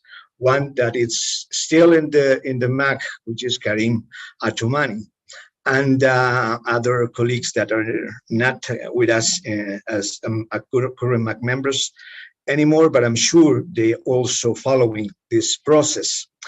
I know that Pascal did a great job trying to summarize what the 2 policy networks did during the year, but of course, it's really difficult to express everything that was done. I am sure if we could have the chance to speak with the co-chairs, I'm talking about Silvia Cadena, past MAC member, and also Sonia George, that you all know. If we could have a chance to talk with them, I'm sure they will express all the different aspects that we achieved. Also, if we could have the chance to speak with Raquel, that was facilitating this policy network. There were several things that we obtained during this work. Just a few, some. The idea was to make a map of different experiences and policies that we had during the last, not only last year, but different experiences during the pandemic that was related with this important topic. And actually, we launched a call for inputs regarding this, and several other inputs were in place coming from different important institutions such as ITU and others, UNESCO and some others. If you saw which were the institutions that were involved, you will see that there are relevant institutions, all of them trying to work together, aiming to provide several inputs regarding meaningful connectivity. But we also need to see a little bit of the history about this. It's actually when, as you remember, this panel convened by the Secretary General presented in the age of digital interdependence, which was the report back then. We were in parallel working with Karim about the proposal. So at the beginning of 2020, in our first year, we presented a proposal to have a BPF actually regarding not called by that time meaningful access, but universal access. That's what we called back then. And as a result, the MAC decided that we needed to organize a main session first to validate the importance of these subjects. That's what we did at the end of 2020. We've managed to organize a very important session. It was a main session regarding in those days to the inclusion track, but aimed to provide all the experiences regarding universal access. And in parallel, as you all know, we also have received the global connectivity report, the roadmap report for digital cooperation in 2020. And as we all know, one of the main issues was global connectivity. That was the first, actually, of course, related with this topic. After that, in the common agenda that we are now analyzing, that we are using as an important, a major input, and particularly regarding the digital compact, we again can see that connected and connected is again the very first topic that we need to tackle. So I think there are several arguments regarding this particular topic that I think will guide us to support the continuity. The other thing is to define how this is going to continue, how the new facilitator or the past facilitator is going to continue her job, or if we are going to see some other way.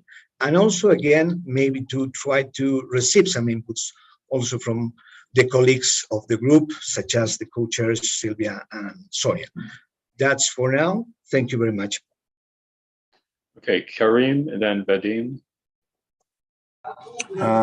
Thank you, Chair. Hello, everyone. I'd like to support what Roberto said regarding this policy network.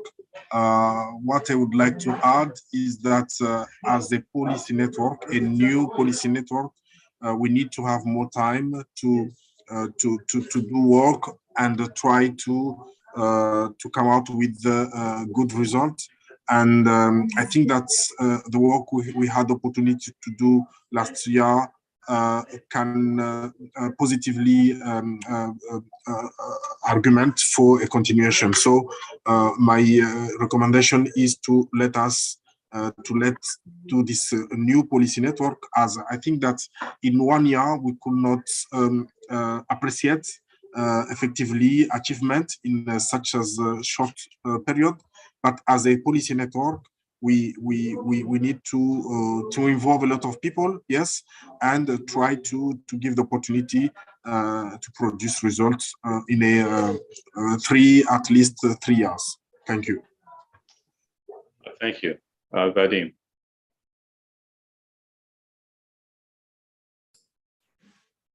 Thank you, Chair. I'm Vadim Glushenko, and I'm from the Center for Global IT Cooperation and represent the future country which will be host of IGF in 2025. And I'm a newcomer to the MAG, so please forgive me for any question that may seem naive or probably strange. As far as I understand, both the PNs from the last year were quite successful, which we can see from the previous interventions by Karim and Roberto. And the proposal for a new policy network, of course, might be relevant and interesting. And I would like to thank, first of all, its authors, 25 organizations and 2 individuals preparing it. And it's, of course, up to the Secretariat to decide whether we'll choose it or not. As I understand from the policy network concept, such a decision is taken upon, inter alia, the broad consensus from the stakeholders. And in that case, my question is, how are we going to explore this overall stakeholder support? Thank you. Thank you. Other comments, questions?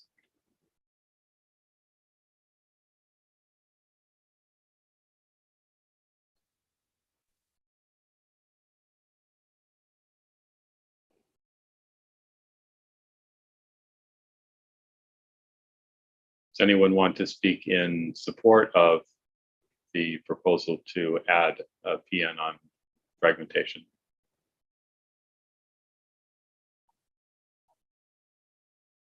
Chris.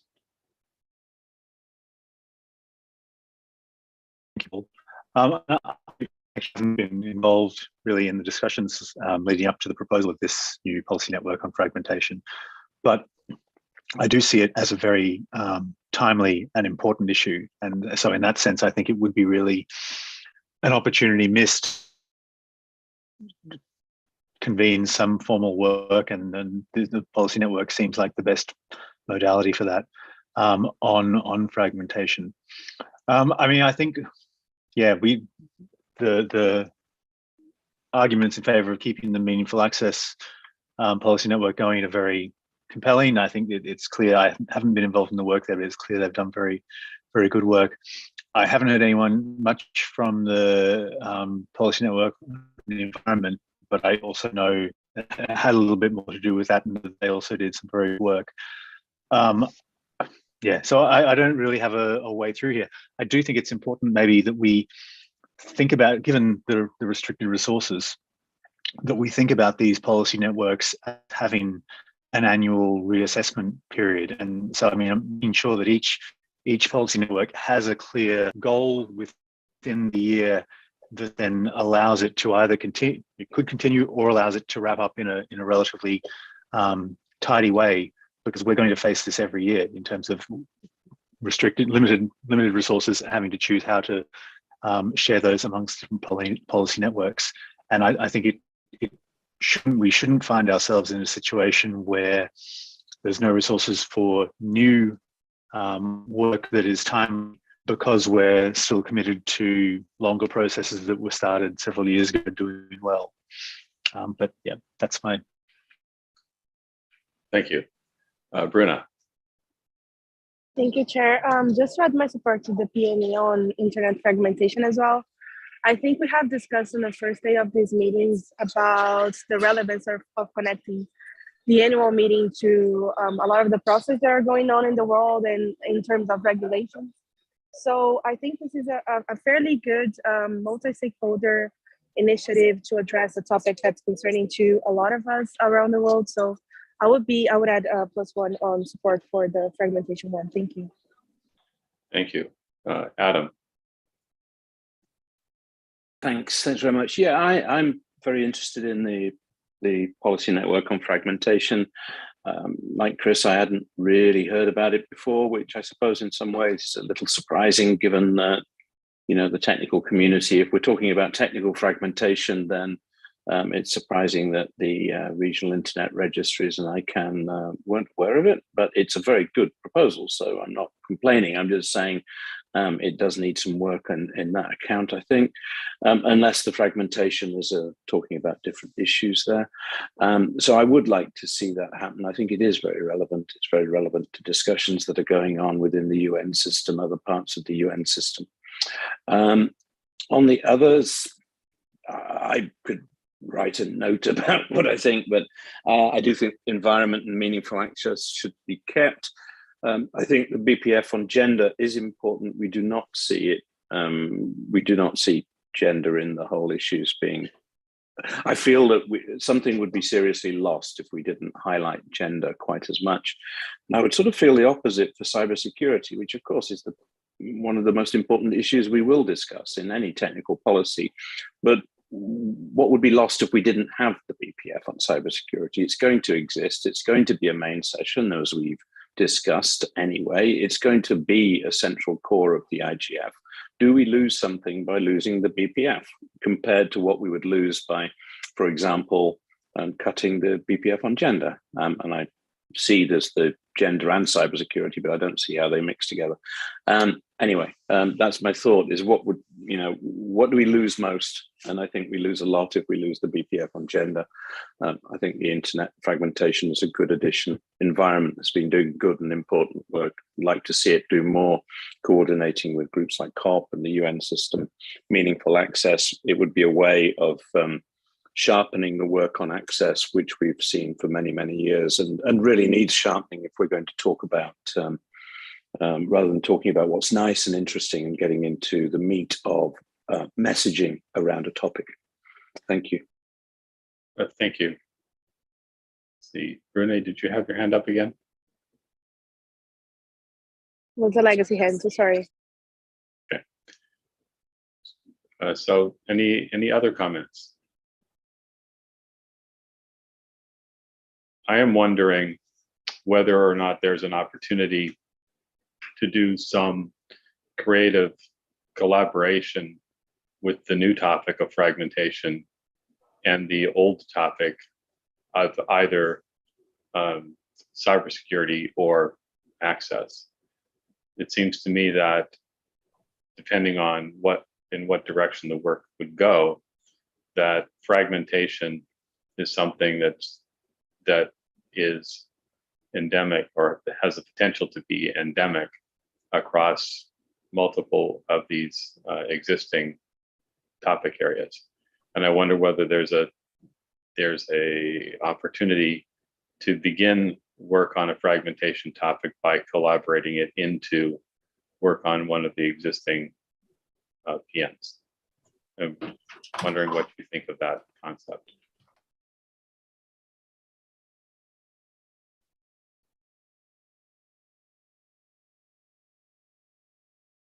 If I may react, Paul. Yes, please do. Thank you very much. I think the idea and evolution to have policy networks was to aim to a more focused, outcome-oriented kind of session. So I think it's a good idea to try to be creative. Of course, Paul, I cherish your idea, but in the other hand, I think it's really important to focus in a particular topic when we are discussing to a policy network, at least regarding to a policy network. I am not sure if we can do that in maybe in BPFs, but I'm sure the other colleagues that are involved in the others could say something about it. But again, in my point of view, at least, I think it's really difficult to combine different topics. Thank you. Okay, thank you. Other thoughts? Anyone in violent support of the fragmentation topic? If there isn't sufficient support in the MAG, which appears to be the case, then I think we're left with the previous 4 topics. And I would propose that we adopt the continuation of the existing 4 topics with an explicit directive that this is funded for the 1-year period, and that the work should be terminal work. That is,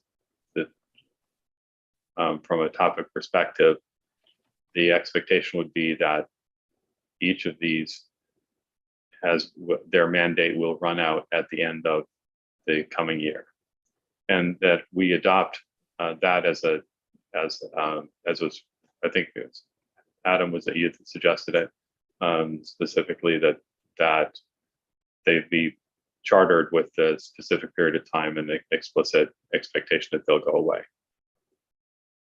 Comments on that, and I see Joyce and then Tamea. Thanks very much, Paul. I'm not sure if my remarks have been superseded by your suggestion to strike out the Internet Fragmentation Policy Network. I want to lend my strong support to having the Policy Network on Internet Fragmentation be established. I think it's a very important topic, and also something that is very, very relevant. I mean, we've had a lot of discussion from the Global Digital Compact, and one of the key topics is actually avoiding internet fragmentation. And so I think this work is very timely. It's very needed. I would not want to see it struck out so easily. Instead, what I hope that we would discuss would be for the other groups, what plan do they have for this year? I don't think that we should be continuing any one particular group just, for continuity's sake. We should probably see what agenda or program that they have planned for this year. What are they actually planning to do? If there's nothing that is actually on the agenda for 2022, then I don't understand why we would want to give up the internet fragmentation one over something else that doesn't have much of a plan for the year. Thanks. Thank you. Tamea, then Brenna. Thank you very much, Chair. And again, I'm not a MAG member, so sorry to taking up the time, but I just wanted to voice my strong support as obviously one of the proponents of this policy network on internet fragmentation, and to draw attention to the conversation that we've been having in the chat as well, because although many people were not vocal in supporting the internet fragmentation policy network by voice, there was quite a bit of support lent to that idea into the chat. And just listening and reading the conversations, I do understand that the most support from the community here on the call today has been actually expressed towards meaningful access, internet fragmentation, and gender in that order. And I've heard fewer voices calling for environment and cybersecurity. So I would wonder how we want to capture that, and also to lend my full support to what Joyce just said in terms of wanting to hear a bit more about the actual proposals for these constructions and their plans for the future vis-a-vis the pretty detailed proposal that there is on the table for internet fragmentation. So if I can plead MAG to consider a bit longer the idea of internet fragmentation, we would be very appreciative of that. Thank you. Jorge. Thank you very much, Paul. I'm also not a MAG member, but a former host country, and I was part of those initiating the seed funding for the policy network on environment.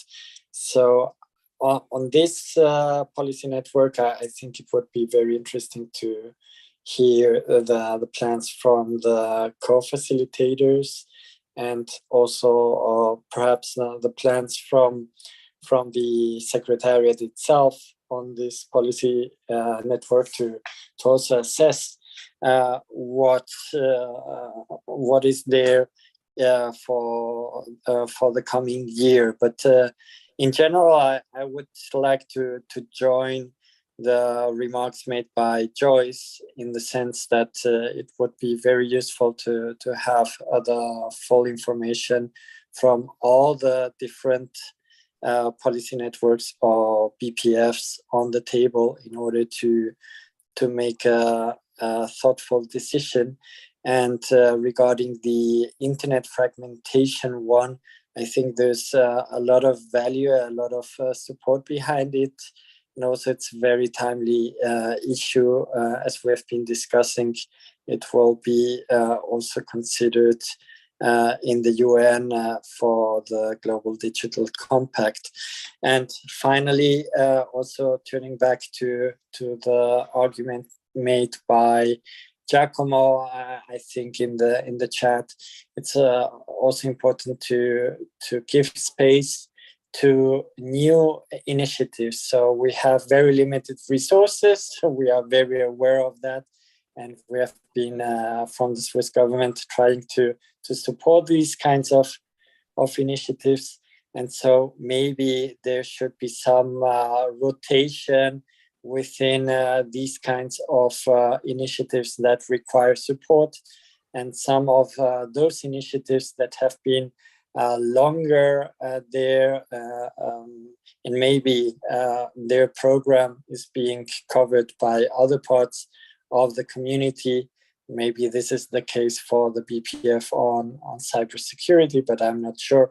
They could phase out, at least for some time, if there are innovative proposals that either are completely new or that have been there only for a limited time, like the two policy networks, and which have rendered tangible outcomes, for instance, in the case of the policy network on environment, fully fledged report from multi-stakeholder interdisciplinary working group that has been working the whole 2021.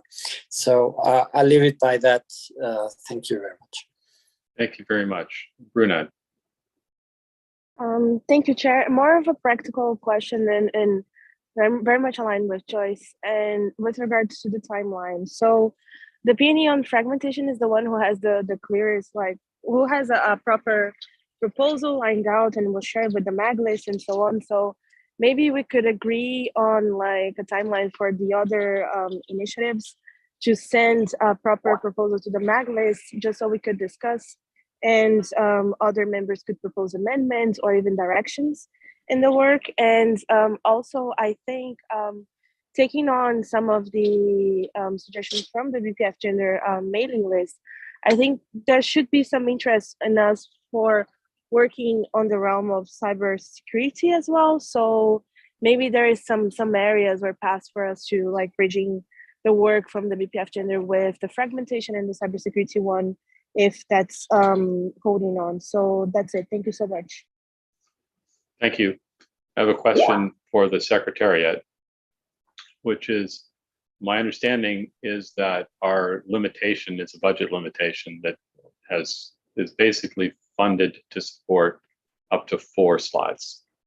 The question is that a hard number based on number of slots, or a hard number based on available dollars? For example, could we elect to defund by 20% or something like that, one or more of the existing, so that we actually expand to 5 slots, but with slightly less funding per slot? That's a question for the Secretariat. Yes, Chair. There's no hard and fast answer here.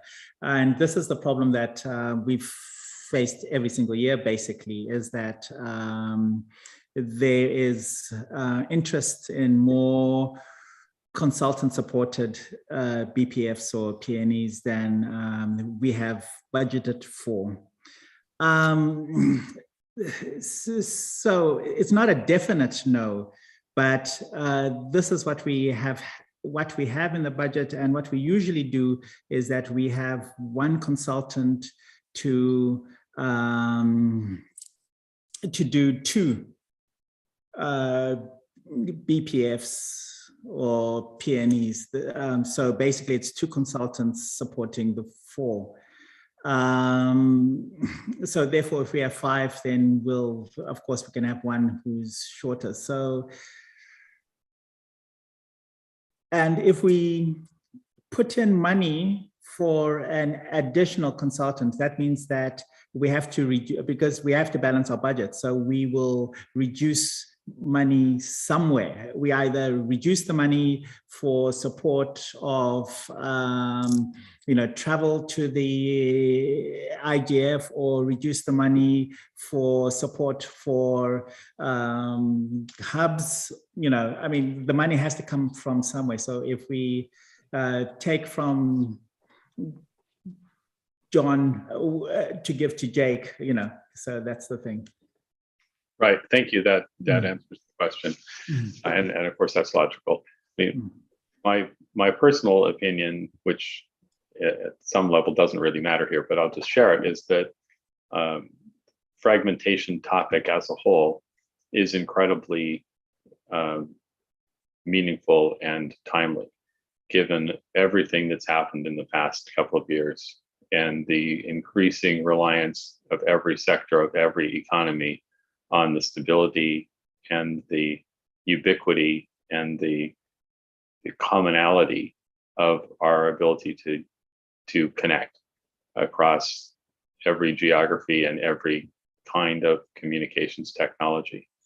And the forces that are leading to fragmentation are natural forces driven by economic concerns and economic needs, but not necessarily in service of the benefits of a fully universal and fully compatible, interoperable, bring what you have with your idea and you can make things happen sort of concept. I personally think that work on fragmentation is timely in a way that the gender topic and cybersecurity topics were 1 to 2 years ago, and where the environment topic, was all consuming a year ago.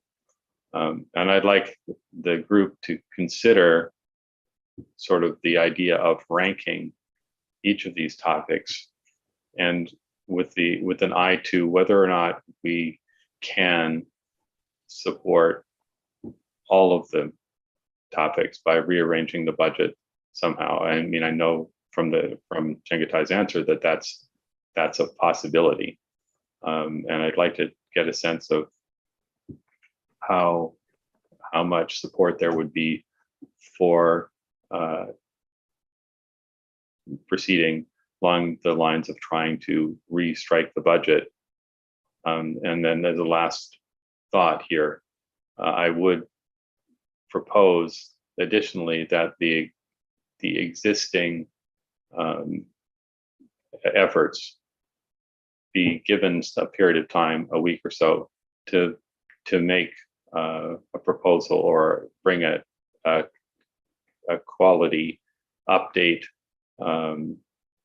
on their activity that allows for some sort of meaningful exploration and comparison between the expectations of that particular effort as compared against the expectations that, for example, are being shared in the proposal on fragmentation.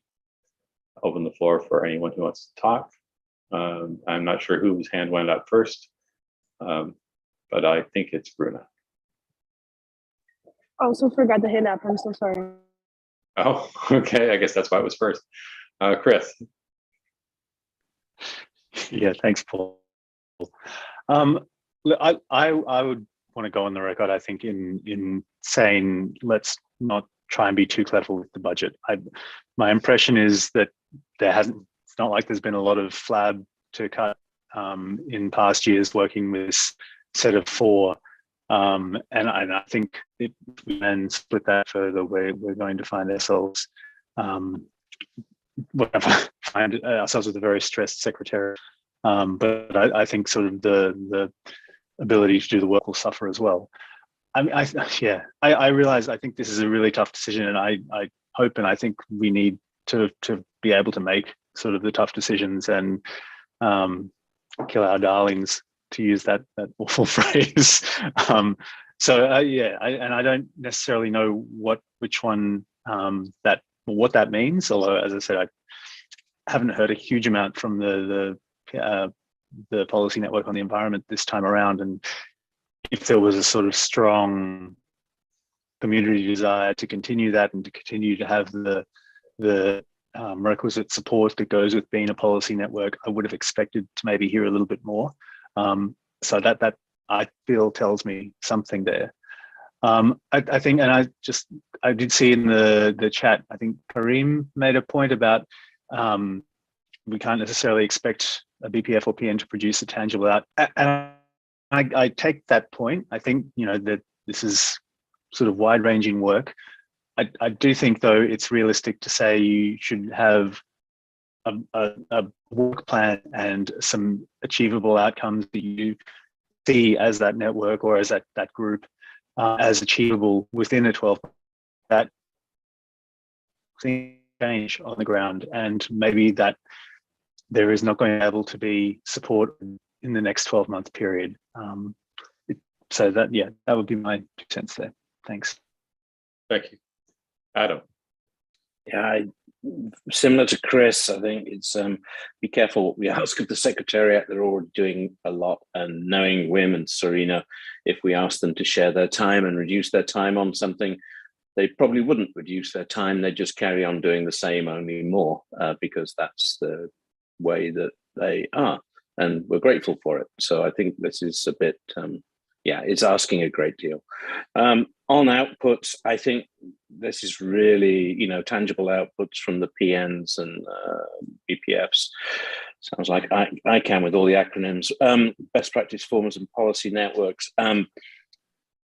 Well, if we give them a role to present themselves within, an important part of the IGF, the annual IGF, that is something for them to work for, i.e. coordinating sessions with workshops that have been proposed so that we have important messages coming out of the IGF process. Surely that's one of the goals of what a policy network or a best practice forum would want to do anyway. So if they want to continue, give them that role and work with the MAG in achieving that. You might not produce a report of the particular structure itself every year, but at least, use your expertise to make sure that we have a bottom-up process of workshops received, coordinated by MAG and our expert team, which is the BPF and the policy network. So that's what I would suggest. And as I said, it's very difficult to pick and choose between these things. We know the people involved recognize the amount of work they've done. As I said, I just wonder if cybersecurity disappeared as a BPF, would it be as harmful as the others not continuing? Harmful may not be the right word, but I just wonder, cybersecurity is going to be there whatever we do. So where would that work go? Would it continue naturally anyway? But it is so difficult to choose. Thank you. That's a good point. Roberto. Thank you, Paul. Just a last comment about another thing that we can consider, and again, remembering back into 2020, one thing that we were told as proposers of the BPF of universal access was that, well, it wasn't by then a subject that was mature enough, and perhaps it could go as a dynamic coalition initially, etc. Finally, I already told you what happened then. The only thing I want to comment is that perhaps we can also think about the dynamic coalition for one of these subjects, because again, it's something that could help to gather all the community regarding this.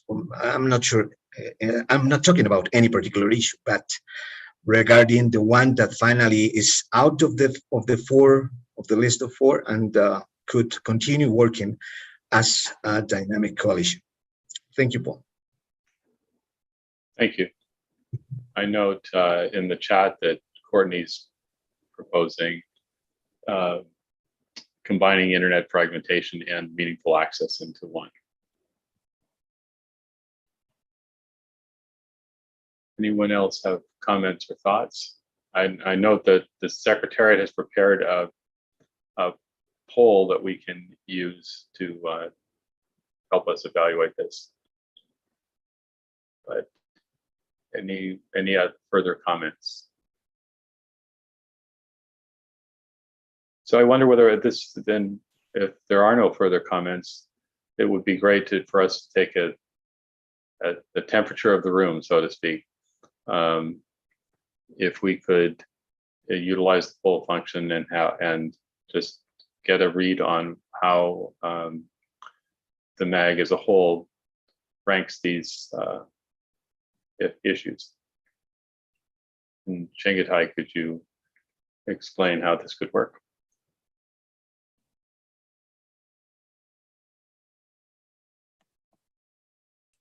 Yes, let me just get where my window is. Yes, and so we have a doodle poll with the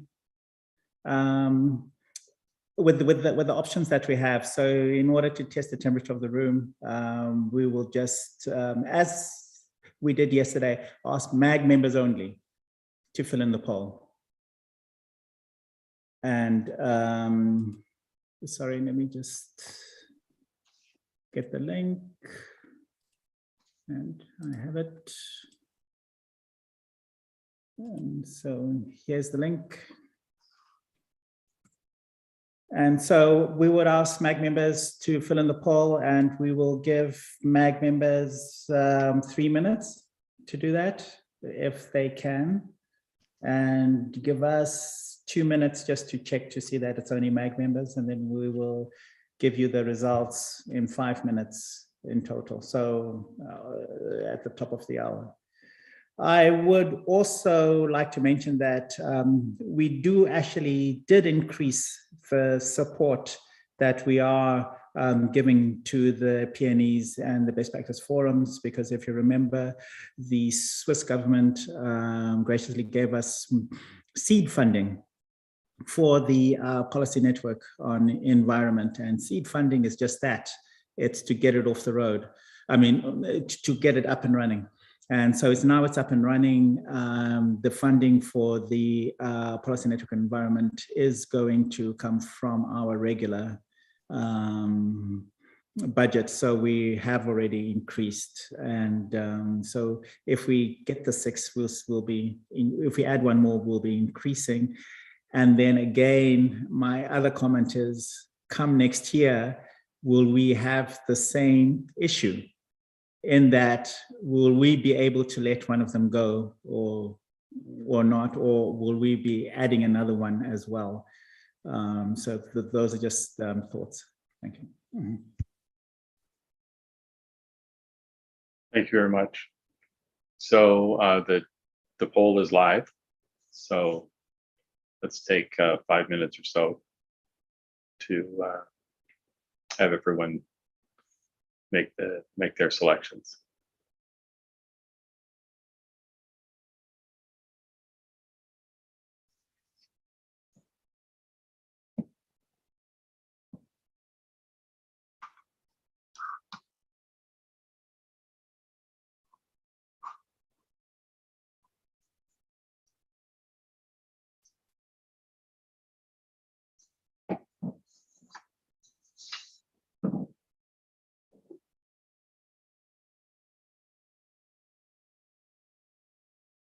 Sorry, Paul, could you just clarify, are we choosing 3? I am so sorry. Yes, we have to restart. I'm so sorry. I did forget the critical point.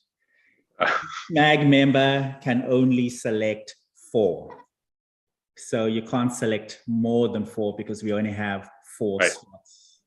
So just give us 1 second to restart. Yes, if we could delete it and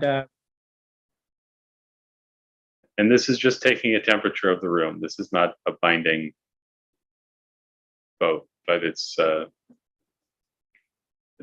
sorry to gauge the temperature. So, Paul, can I just ask a quick question? Yeah. So in looking at this, I know I mentioned before, I didn't see a lot of support for policy network and environment, but is there something I'm missing here? Do we have a sense that the policy network environment wants to continue, has a work idea of what it would do with the funding and the incorporation here, or are we just assuming that there is that desire? And I mean, I support the topic myself. I think it's very.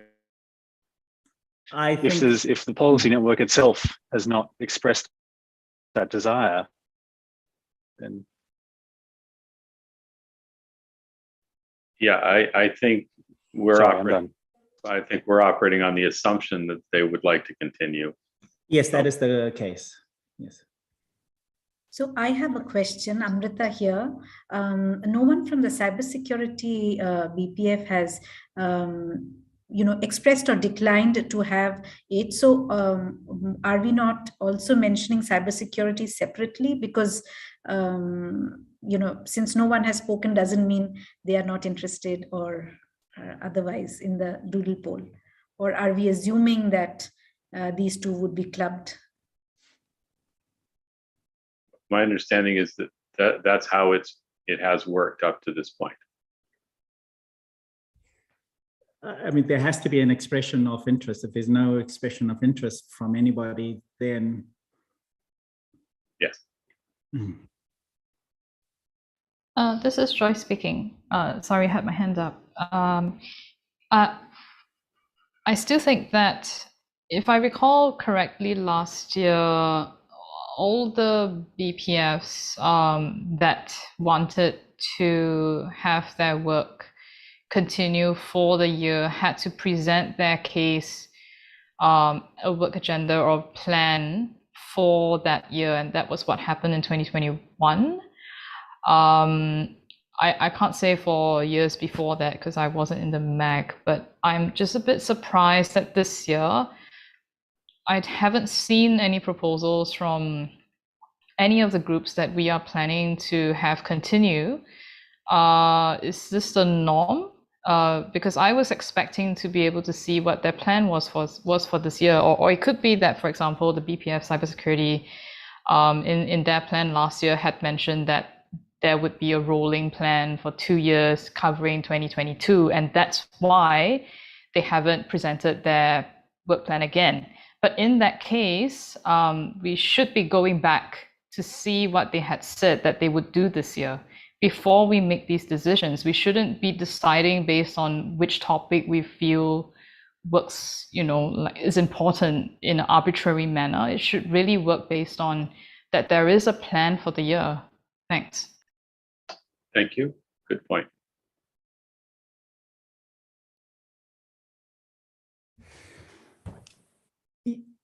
Yes, it did not come out as it's one of those planning things. There was, as we were reviewing the work, there was supposed to be a section where they would be stating what they would want to do next year. And as it unfortunately did not come out that way, maybe that we didn't give clear enough instructions. But I thought it did, but it didn't do. But that's why I think the chair did mention that he is going to give time for the 5 that we have decided upon to present a work plan, and then we are going to do it again. That's why this vote is just for interest sakes. And then online next week, we are going to have them produce a plan and post it to the mailing list.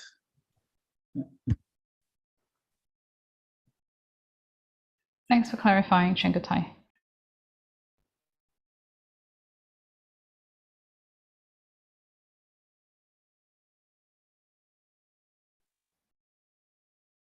Okay, so all the questions relative to this poll have been answered, I hope. And please, for the taking the temperature, please go ahead and select 4. Yes.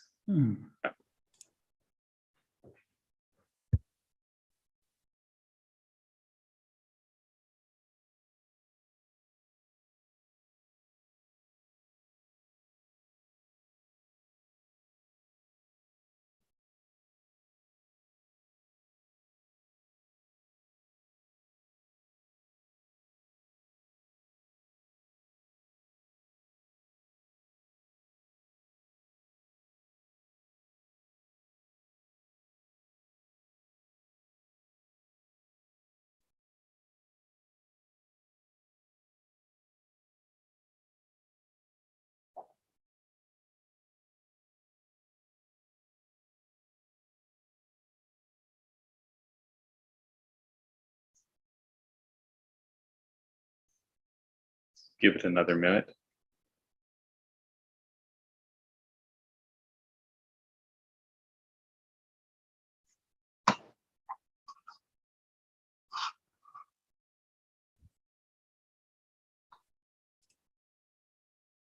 And I hope this doesn't mean we only have 7 MAG members on this call. Yeah, that's that will be hard. Everybody's shy. You may take this as a roll call to see who's actually on the call from the MAG.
Okay, I think it has not increased for.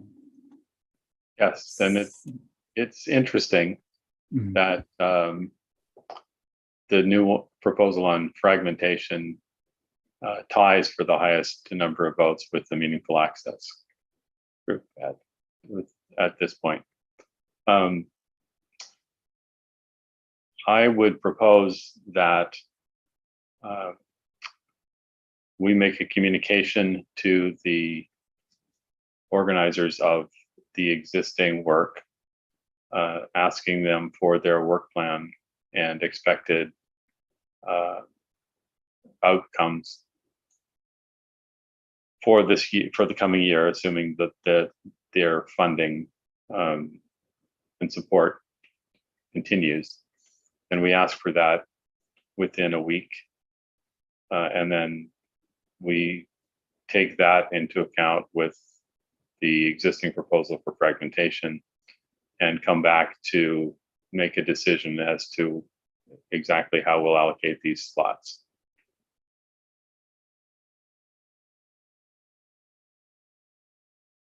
Comments, concerns about that? Amrita. Well, I have a question here, as in I do understand BPF gender making a proposal and coming, or the policy network on internet fragmentation has already submitted. The meaningful access will submit, but who is going to submit for gender and cybersecurity?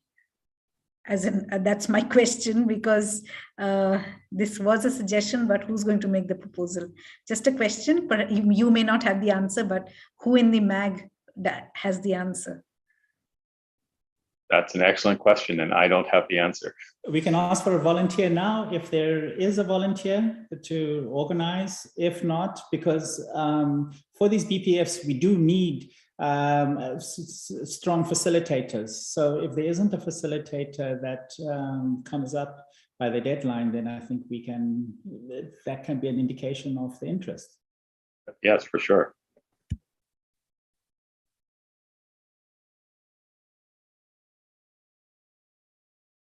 Other comments, thoughts? Courtney? I guess So it seems here that there is much less support for the environment one than for any of the others, given that some of them are overlapping. So does that mean that is dropped, or are we asking for them to submit a work plan as well? My proposal was that we would ask them to submit a work plan. Yes. So we would be evaluating work plans for all of the potential slots. And Mr. Nelson. I think Joyce may have been first. Joyce? Thanks very much. Just wanted to put for the record that there's some traction on the chat support for the BPF cybersecurity as a standalone. And so the doodle poll may not be very indicative of our actual choices. For my part, I had to select the gender and cybersecurity one because there wasn't an option for which the cybersecurity one could be by itself. I understand that the poll is really just to show interest, but I think it's important to consider if we want to have the option to have the BPF cybersecurity considered by itself instead of merging with the gender one. They are very different issues, and I believe they have been working on entirely different tracks, and to ask them to merge midway through their multi-year work, I think it's going to be very difficult and quite disruptive. I personally have not been involved in the BPFs, but I've heard their reports at the IGF, and I think it's quite different. And this point I think has been raised before as well. So just reiterating it again for the record. Thanks. Yes, I appreciate that. I think a note for the next year is that we should ensure that there's a call for proposals for the BPF and etc. Ahead of this meeting, the next year's version of this meeting, but we should actually institutionalize a submission process so that we aren't faced with, or our successors are not faced with this same challenge next year.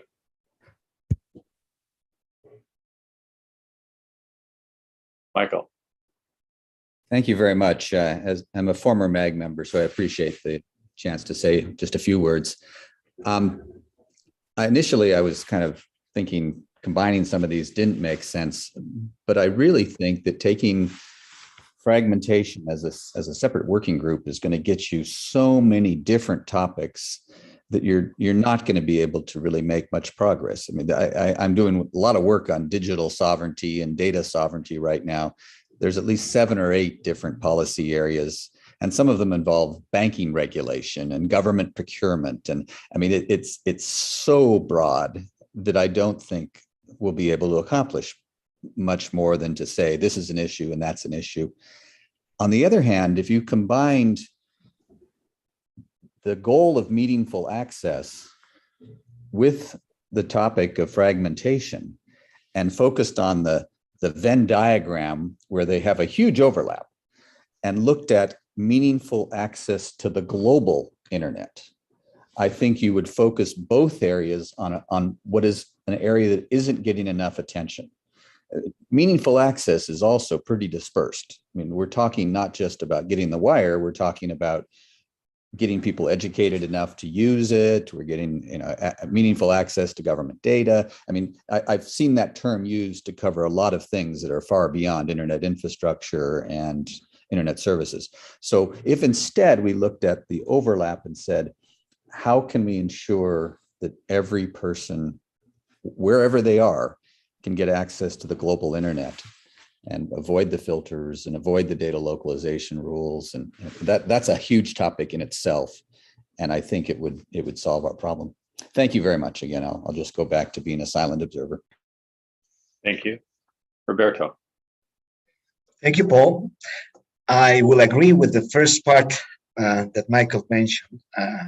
Totally agree that fragmentation is another topic, big topic with different issues. But on the second part, again, I'm going to repeat my personal opinion about it, and I think most of the other colleagues, and we can see it through the voting, also thinks the same. It's really, really difficult to combine two things. And I want to put one additional argument, and this one is related to the work that we've done during the, I think, 6 sessions that we have, 6 meetings that we have with this amazing group of experts regarding this issue. And yes, it was really difficult to focus because, as Michael said, there are different issues regarding meaningful access.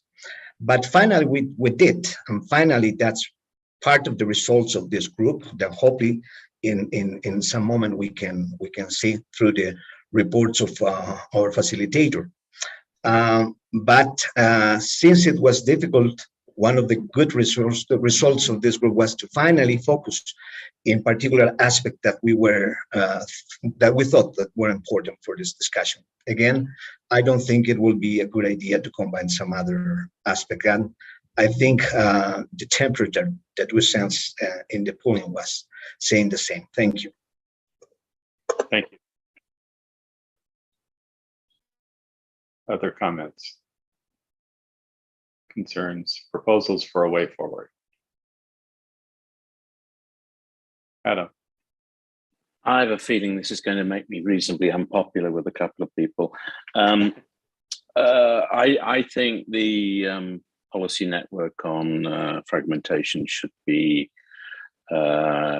might be suggested as a dynamic coalition for this year, allow them to scope the work clearly, give clarity to the MAG and to the rest of the community. They will get a session, they will get some prominence. It's an issue that is going to be important within the whole agenda for the global IGF and hopefully for the NRIs that can pick up on the issue. And then when they've done that work over the year, become a policy network. Sorry to those of you who I like who put this forward. Thank you. That's a great, very interesting proposal. Comments?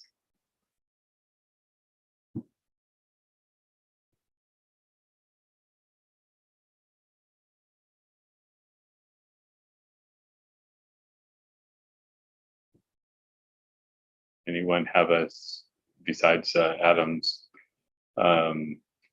proposal, a suggestion for a way forward here?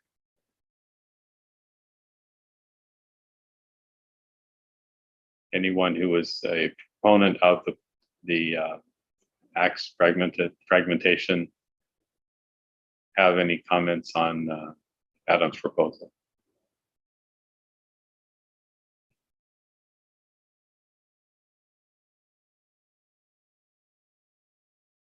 Is there support to recommend that we adopt Adam's proposal for this year?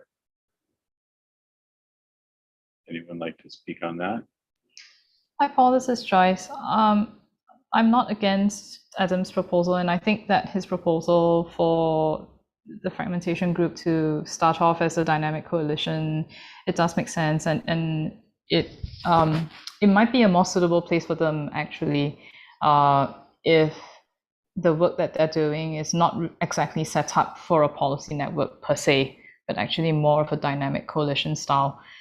But that aside, I think it's a bit premature to make a decision now. I really would prefer to see the other proposals first, to see what exactly they're going to put on the table. Thanks. Okay, Amrita. Thanks, Paul. I was just going to reiterate what Joyce mentioned, that since everyone is supposed to give the proposals, perhaps we wait for a week and look at the proposals and then can take a call, because many are unprepared. Like just now, Imbobana was saying that cybersecurity was not prepared, that they have to submit a proposal. So perhaps we look at it and then, take a call. We already know the temperature in the room. Right, we do. With that, I would actually go back to my proposal that we we send a communication to the supporters and the actors that are in the current programs and ask for their work plan. And we take a week to evaluate them and have a meeting and allocate our slots at that time. Chengetai, will that work for the Secretariat? Yes, it would. And should we arrange for a meeting now if it's possible, like Tuesday, March 8th? Yeah, I think we should just do that. Mm-hmm.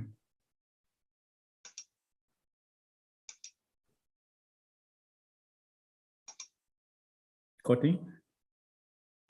Oh, yes. I was just wondering if it's possible to make sure that there are ways to submit comments and voice your support one way or the other, since I think this would have been the right place to do that. And if we're adding meetings, some people may not be able to do that in person. And also just to suggest that next year, like, why don't we just come up with a really clear guide that says, if you want to continue the work of a BPF or a policy network, like 3 bullet points, here's what you need to do. It's due by X time. I think it should be circulated in advance of the first open consultation MAG meeting, and that, we should be using this time that we've all devoted 3 days to making these decisions instead of trying to add additional meetings across, I don't know how many time zones there are in the world, but that would be the question. Yeah.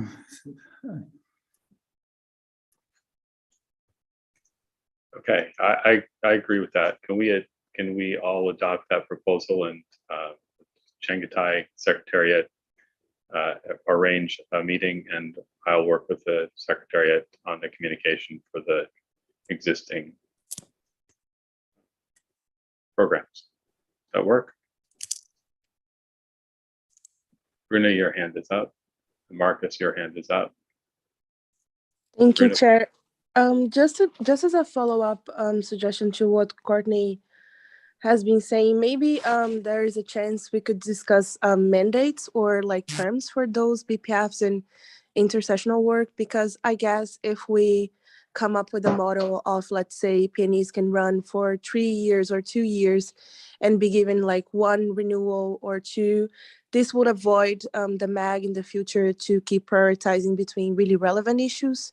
So just like food for thought and something for us to consider, maybe restricting the time span in which those intersessional efforts they run through. And I know I'm speaking also on behalf of the BPF gender, but I think this could be an interesting model for us moving forward. Thank you.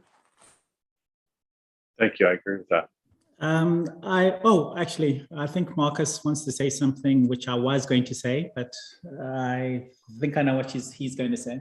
Yeah. Not sure what you were going to say, but I have more of a meta comment. In 2020, we produced a report on best practice forums, essentially, again, like we did last year on the DCs, showing the history and also looking at challenges and possible ways forward. And I think one element that came through is very much what Adam proposed, that the boundaries between the various categories should maybe not be cast in iron, but there could be a possible transition. That is, the DCs could be turned into best practice forums and benefit from MAG guidance and secretariat support, and the other way around. So this is just something for your consideration. And also speaking in my capacity as co-facilitator for the BPF on cybersecurity, we were simply, shall we say, taken on the wrong foot. We were not prepared to produce a report because in previous cycles it was always came a bit later, but the discussion goes the right way. I think the better and the clearer the guidelines are, the better it is. And a last comment, paper for cybersecurity. Cybersecurity obviously is a very, very broad area, and the BPF on cybersecurity had each year focused on one issue area and been relatively narrow in its focus. So it was always a different, in a way, a BPF each year on cybersecurity, the issue area was different from year to year, but we will take that back to the group and come forward. And also another suggestion that came up, it's also possible maybe to have a break for 1 year for a BPF. They should definitely not be going on forever and ever. That was never the intention when we reinstalled them back in 2014. Thanks. If I just may interject, yes, I was going to actually point to the BPF modalities document, which does have some criteria. And then I would also just like to explain a little bit. I mean, we are going actually in the way that I was thinking a little bit, because in the previous years, when we did have a lot of proposals put forward for best practice forums, and well, not PNEs as such, but for best practice forums, we had 8 or 9 proposals, and then it was really a deadlock because people wouldn't want to let go their proposals, and then in some instances we ended up being very creative in a way on how to please everybody, which is of course good. I mean, it's got two things. I mean, you can not fully please everybody. You have to make some sacrifices, and if you merge proposals as well, maybe nobody's happy. But in this way, I think we have a limited number, 6, which is fine, and then we have proposals. Then we call for the proposals which are fleshed out, and then which can be discussed, and it's easier to discuss 6 instead of discussing 8 or 10 proposals coming from different places. But what the chair has suggested is quite in line, and I think it's very good. Yeah. Okay. Anyone violently disagree with that as a process to go forward? Then with that, I will take the action item to work with Shanghai on the communication, and we will solicit those and come back to make a decision. And before we get off this call, we'll try to make sure we actually have a date in our calendars. I think, was there any objection to 8th of March? If there wasn't, then we can just stick with that date.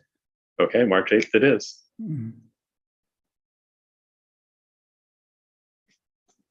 All right. Thank you. That's a lot of work processing that. Let's see. On my agenda, make sure I've got everything. I think we're moving to the various working groups, the discussion of the working groups, if I'm on the right spot, my agenda. And so we have had a bunch of working groups, and I think we've got we've Adam to represent the working group on hybrid meetings.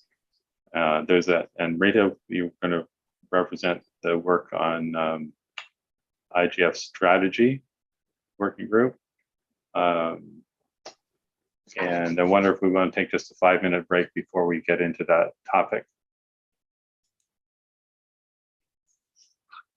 Does everybody just want to dive straight through?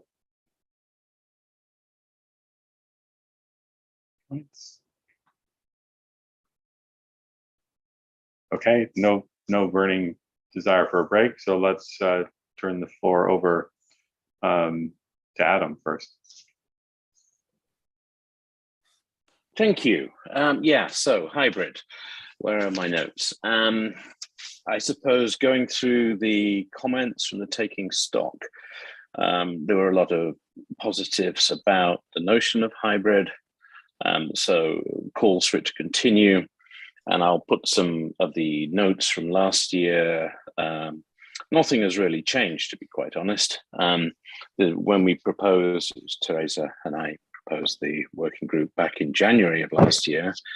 The idea was that we'd, at that point, of course, gone through the first all-online IGF 2020. We were all working online, as we still are, mostly, unfortunately, and we didn't want to lose the skills, is it? The experience that we had in working online more efficiently. The IGF has always had a very strong commitment, of course, to inclusion.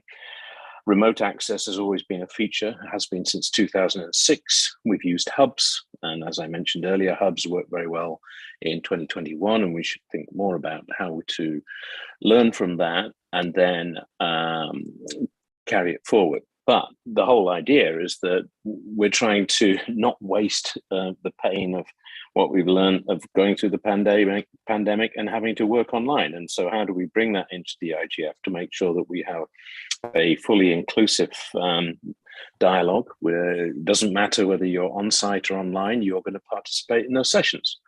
There are things to learn. We do need, the working group has been established, and Teresa and I have both said that we feel uncomfortable that it tends to be just us two, and that shouldn't be the case, because it's frankly uncomfortable making this sort of policy for the IGF. So we do need more MAG members participating, and I'll send the link to how you can do that. But how do we want to take it forward? What have we learned? I mean, from the IGF in Katowice, I wasn't able to attend in the end.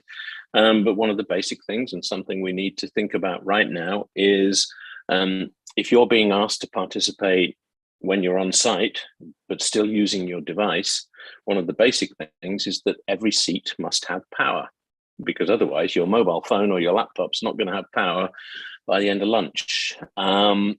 So these are the sorts of things that we do need to think about, because Chengetai needs to know this, because he has to discuss with the people in Addis, as we heard from the gentleman on Wednesday. He said, you know, we're there to make your event happen. What do you need to know?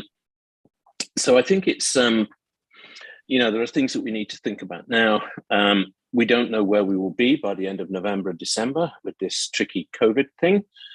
We hope there will not be variants, but I think we have to be careful not to assume there won't be, because we've learned that it's quite tricky, this virus thing, and let's not over assume.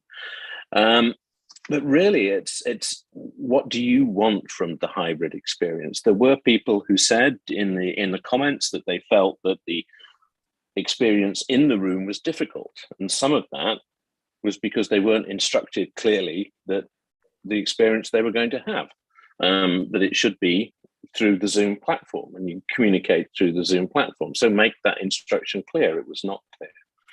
I think we need a better communication with the workshop organizers. It was not made clear to them entirely what they should be planning for, which is an online, on-site participatory experience. So we need, and this is something that we need to do anyway, is communicate with the workshop organizers on a more consistent basis through the year. You've probably noticed, if you looked at the program just before the IGF happened in Katowice, many of the workshop proposals had not changed one sentence, one letter from what we saw and reviewed in March. That's not good. These things should evolve and improve over time, right? We want good workshops. We don't want people putting in a proposal in March and then not really explaining them and developing them so that people can see what workshop they're going to attend. And that's one aspect. The other is that if we're going to ask them to be interactive, to have capacity building, which we need to do to help people understand how to make this hybrid approach work, then we need to communicate with them through the year. So I think a more constant communication with workshops, not just about the interactivity and hybrid nature, but also to improve the quality of workshops generally would be a good idea. Yeah, I'll stop there because we don't really have too much time, do we? So it's really, let's just make sure that the thing works. We've got a call, I think, quite clear that hybrid should continue.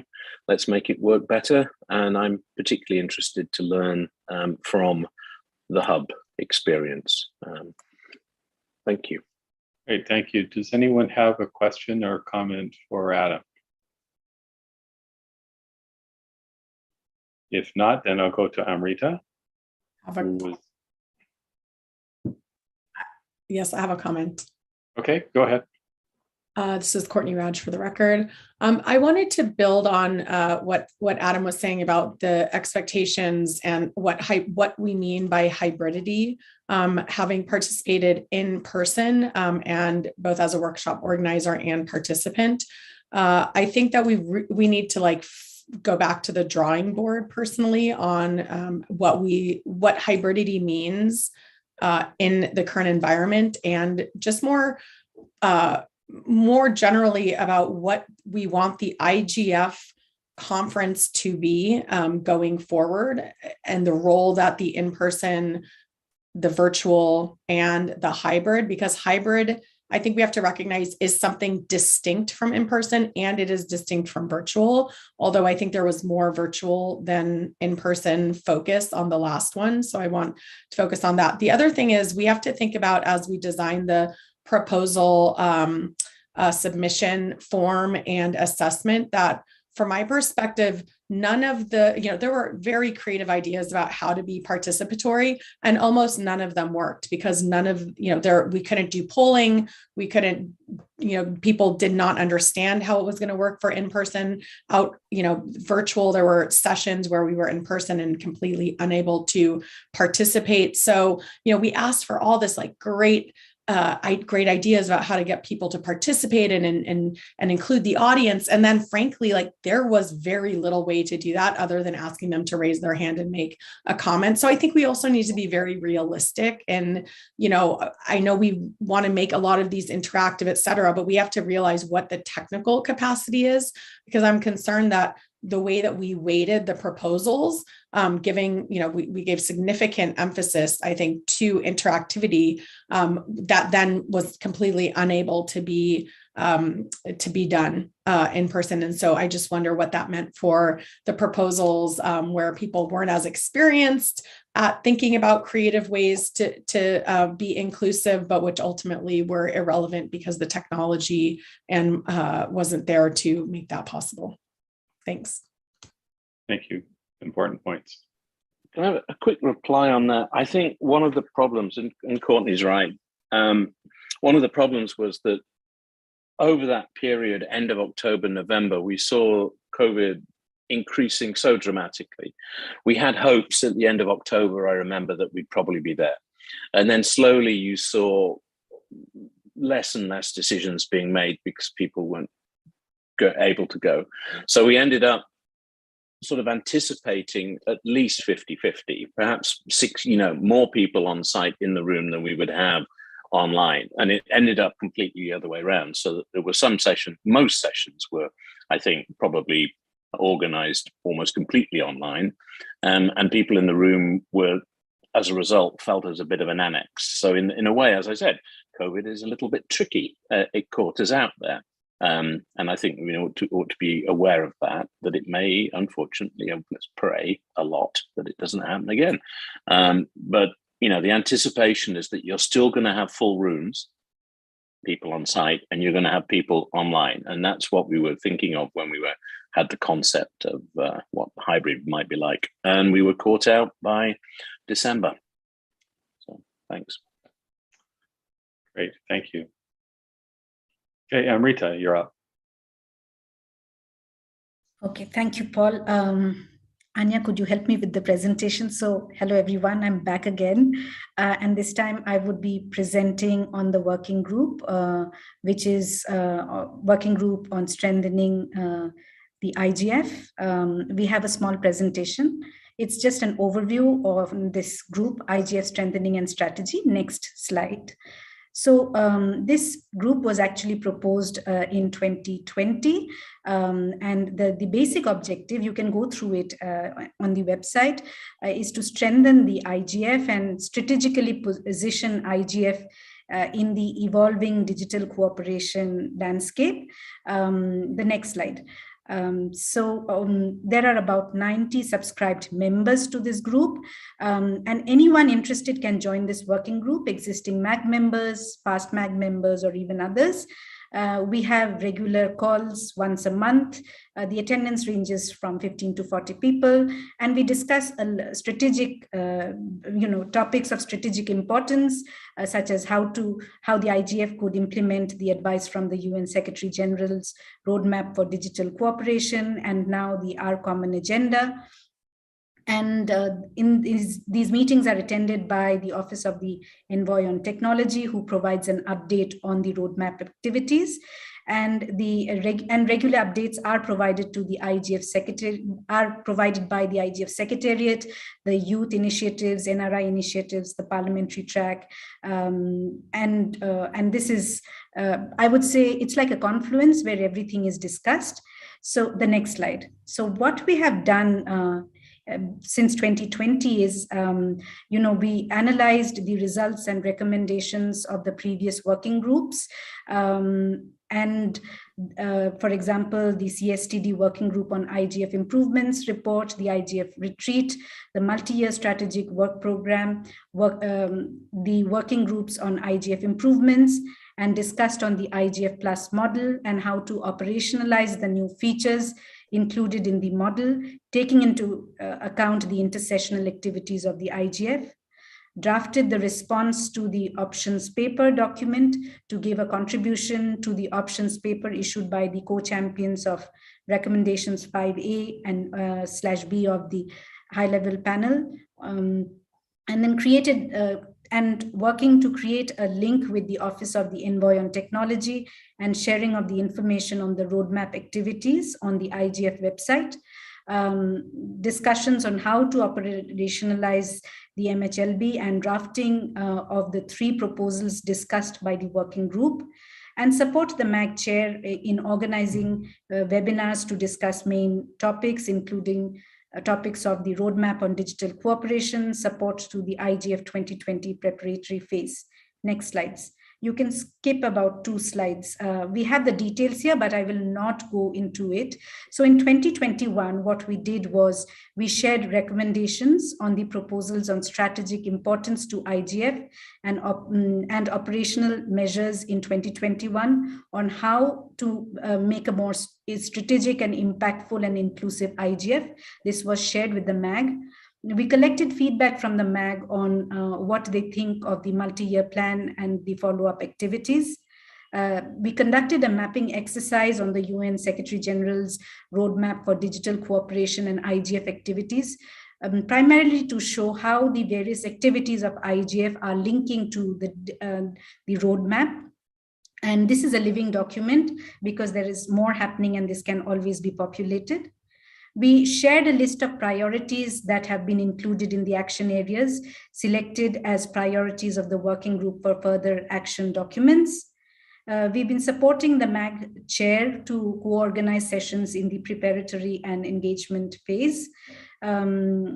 We were collecting the comments on the Common Agenda report from the UN Secretary General's office and shared with the MAG, who in turn sent it to the Secretary General's office, and provide support to the multi-year plan. You can skip a few slides, Anya, just go further. We have the details, but I'll not go into the details. If you want, we can share the presentation. Keep skipping. So what we are currently doing, the next one, is that we are drafting an input document on the EGM. We hope to be submitting it by 28th, and we are compiling a synthesis of the key takeaways from the synthesis document of IGF 2021 that the MAG can prioritize. And we are drafting the activity plan of the working group for 2022. I'll have my colleague Titi share it in the chat. And certain things which we plan to do in 2022 includes providing input to the MAG on ways to engage in the Common Agenda and the Digital Summit, continue supporting the MAG on the IGF priorities, compiling and synthesizing for the MAG actionable items from the various reports, developments, and information being generated. If you must be aware that there are various discussions happening at various platforms, and there is a lot of information. What should be prior to the MAG and what should not be prior, or could have least low priority, is something which we can help in facilitating to synthesize and share. Continue deepening linkages with the strategic departments and bodies, discussing issues of digital cooperation, the common agenda. Continue supporting the multi-year plan and gather the relevant resources, engage in events that lays out the steps involved in the WSIS Plus 20 process pertaining to IGF renewal. Continue to serve as an exchange channel between the Tech Envoy's office and the MAG or IGF on the different initiatives and discussions related to the roadmap for digital cooperation and our common agenda report, and contribute in supporting the IGF or MAG and as a platform for widespread bottom-up participation in the Global Digital Compact process through the annual program and intersessional work as proposed in the letter sent to the UN Secretary General by the MAG last November. So why should this working group be there, or what is the benefit for the MAG? Is primarily, this is a forum where a lot of discussions on many topics happen, which cannot happen in the normal MAG meetings because there are other things the MAG has to work on. So, interested MAG members should be there to discuss the other things. So you will get a background information of what's happening where. It helps to build capacity of existing MAG members. It facilitates the exchange of information, ideas, and thoughts between existing and past MAG members on issues relevant to the IGF.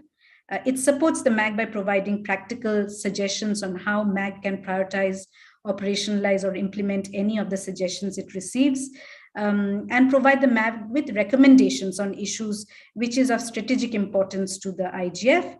And as mentioned earlier, it creates a link with the Office of the Envoy on Technology for a common exchange of information. So that's about it from the group. I have Titi here in the call who had initiated this group, and we have Chris, who is the other co-chair.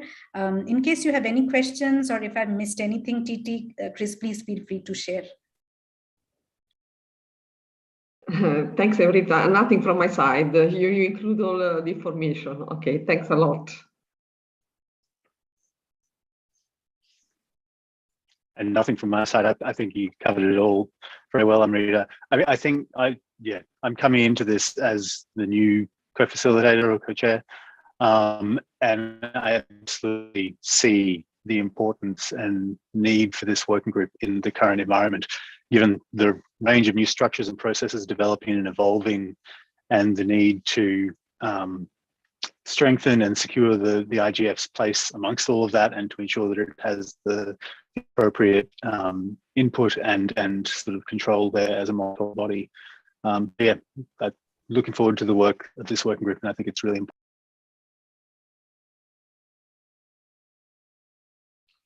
Thank you, Chris. Anyone have questions or comments? I have one question just related to just deciding on priorities, how you within the working group decide on what priorities get worked on and when done is done. But anyone else have questions or comments?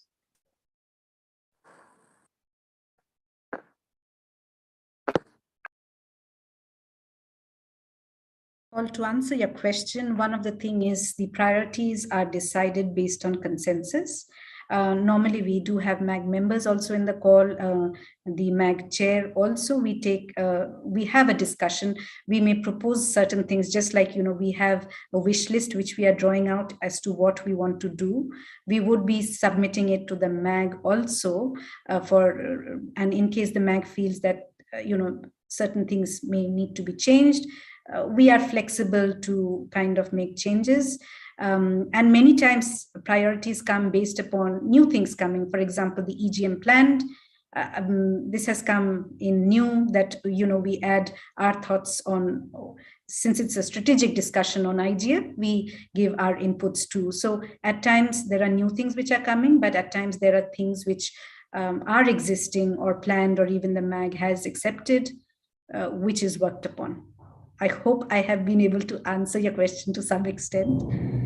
Yes, that's good. That's good. And I follow-on question, which is what mechanisms, if any, have you sort of put in place relative to engaging in the other UN processes in terms of strategy? So you're talking about strategy for IGF going forward, but you just mentioned some of the other UN engagements, and I wonder if you've formalized any of those or how you're thinking about that. So we haven't formalized it yet, but Titi, you can correct me. But we are interested in reaching out to the other UN processes and having them in the discourses.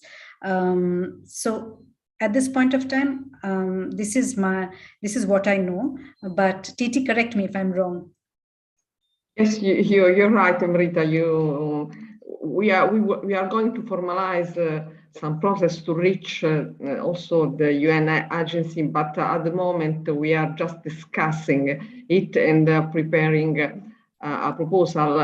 What we have used so far is the network, as there are 90 people participating to this working group. So we used a lot the network and also the results of the discussion and also of the webinars and events that we organize to create links with the several also institution, body and people who supported us in sharing this discussion as much as possible. And just to add all out here, Amrita, for the record, we would reach out to the entities once, even the MAG kind of approves of it, because we are here to support the IGF and the MAG. So based upon the requirements, we may suggest, but if the MAG feels more, we would be reaching out to those entities, because our mandate is to support the MAG and the IGF. Very good, thank you. Does anyone else have questions or comments? If not, then I think our next speaker is Amada. Yes, thank you very much, Mr. Chairman.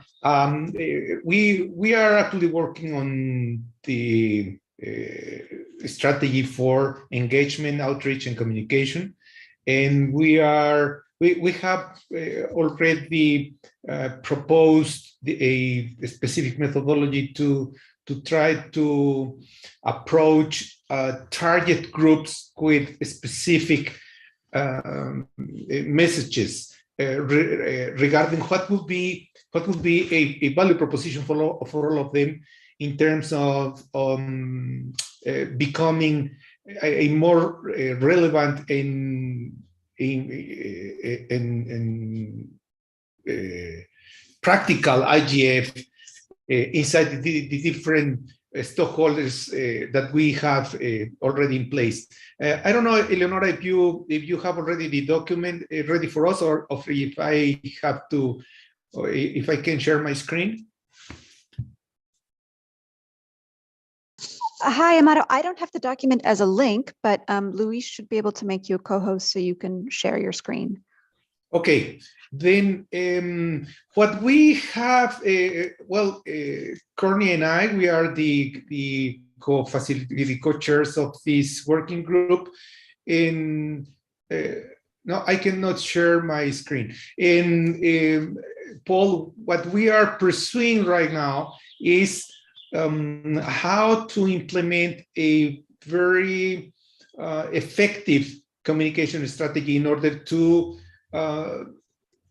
let the people know what IGF actually is. It's not only about an event.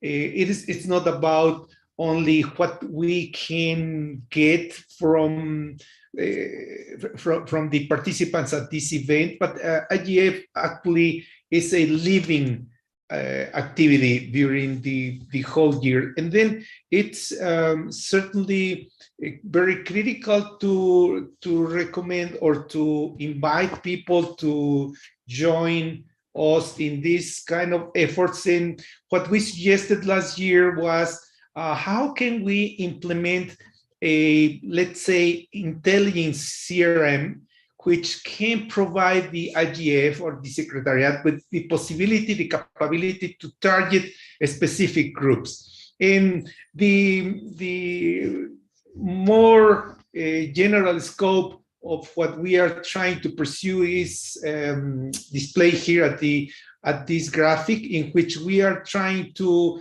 approach different specific groups: UN, government, private sector, society, academia, and from each one of these very broad groups to try to identify the decision makers there, which should be the proper link for us. For example, at the ITU, who are the representatives, the decision makers at the key areas of the different plenipotentiary groups, at the standards groups, and so on. This is a document which we do want to share with all MAC members in order to invite them to improve it, of course, also to the Secretariat, in order to have a very active database which can allow us to send this kind of messages, but also to have a bilateral communication,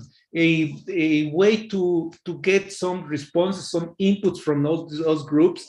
We learned from Anya all the activities that they are taking place at the NRIs. And of course, we do want to spread the word with all these members there. What are the most important documents from the IGF through this kind of resources like these electronic communications, and how can we get a wider audience participating into our activities. I don't want to go into a deeper detail about how this database is supposed to work or to be placed, but we want to share an invitation to all the MAC members and also the observers to let us know if they see a better way to segment, to target the different groups at the different stockholders groups, and how can we actually be capable to approach those decision makers, and of course then giving the Secretariat the opportunity to sort out into the database which members belong to which groups, and how can we MAC members prepare these messages. That's pretty much the initiative, Paul, and I hope we can echo. We can have echo from the MAC members. All the participations that we have had during this open consultation meeting has been really great, and if we can transform these participations into specific messages to the audience which we are trying to target to become more relevant into our society, I think it will be very helpful. Thank you very much. Please, Courtney, feel free to add anything else. Sure. Thank you so much. So maybe just to let the MAG know and the observers know, is the plan is we developed a communication strategy last year that will continue to be the guiding strategy for this coming year, that it has a couple of key prongs. One of which, Amato is talking about with respect to this database, is really aimed at strengthening engagement with and outreach to and within the UN system, as well as the promotion of the IGF 2022 preparatory process by figuring out where do we want to make sure that we're focusing, right? It's great to say like, hey, we want to, do more, but this database is designed to help us operationalize that. In addition, we are going to continue the strategic emphasis on increasing social media impacts of the IGF and increased media coverage of the IGF. And I think to that extent, it would be great to hear from MAG members. You'll recall that we also circulated a document last year at the hybrid MAG meeting asking for people to share their social media handles on whatever platforms they're willing to use and be engaged on as kind of IGF ambassadors. So we'd like to call for that again. And Eleonora, I see, has just shared the link. So if you could please add in your handles while we're sitting here doing this, that would be fantastic.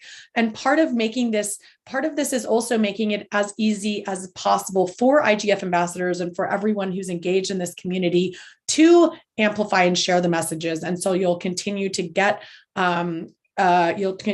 communications with advice about what you can share on social media, et cetera. I think one thing that we should discuss with this year's strategy is how to get the DCs, BPFs, and policy networks to engage in this strategy.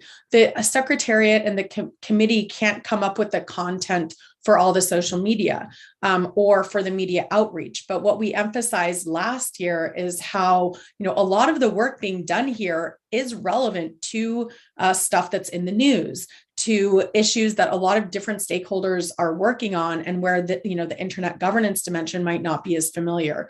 And so we'd love to really emphasize and increase that outreach and communication by getting more content from the various groups that you are all involved in. So, when there is a BPF meeting on gender or a DC meeting on cybersecurity, share that with I think we need to figure out the best modality for sharing those, but, let's tell some of the stories that are involved. If you're doing something about cybersecurity and gender, let's put that out into the public sphere, because that's a great way to get people more involved and get them excited. And so I think part of what we'll be asking the MAG and all of the supporters who are engaged in this process is to help provide the substantive content for what we can share with media, what we can share on social media in order to generate more interest, attention, and relevance for the IGF.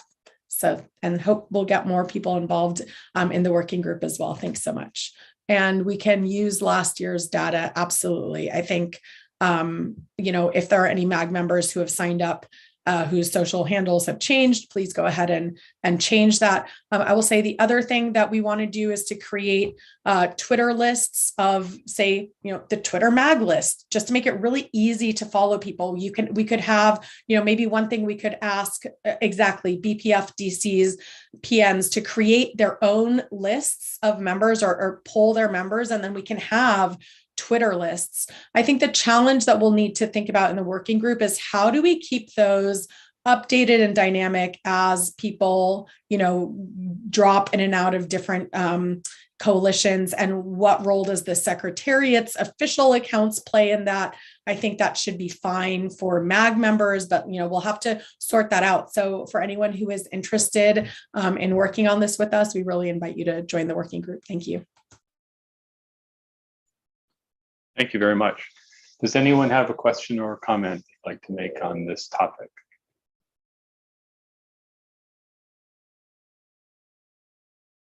If not, I have one, just relative to coordination of messaging and interacting with the other UN internet-related programs. I wonder what plan you have and how if you have a plan.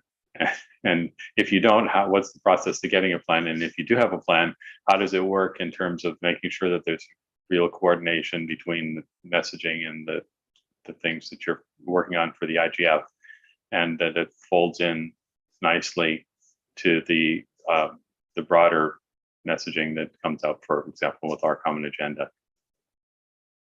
Yes, and Paul, actually, that was one of the most important incentives for us to try to build up this broad mapping on the specific partners or targets that we would like to approach, because of course we realize there is an overlapping among the different UN agencies in IGF in terms of what internet governance could mean.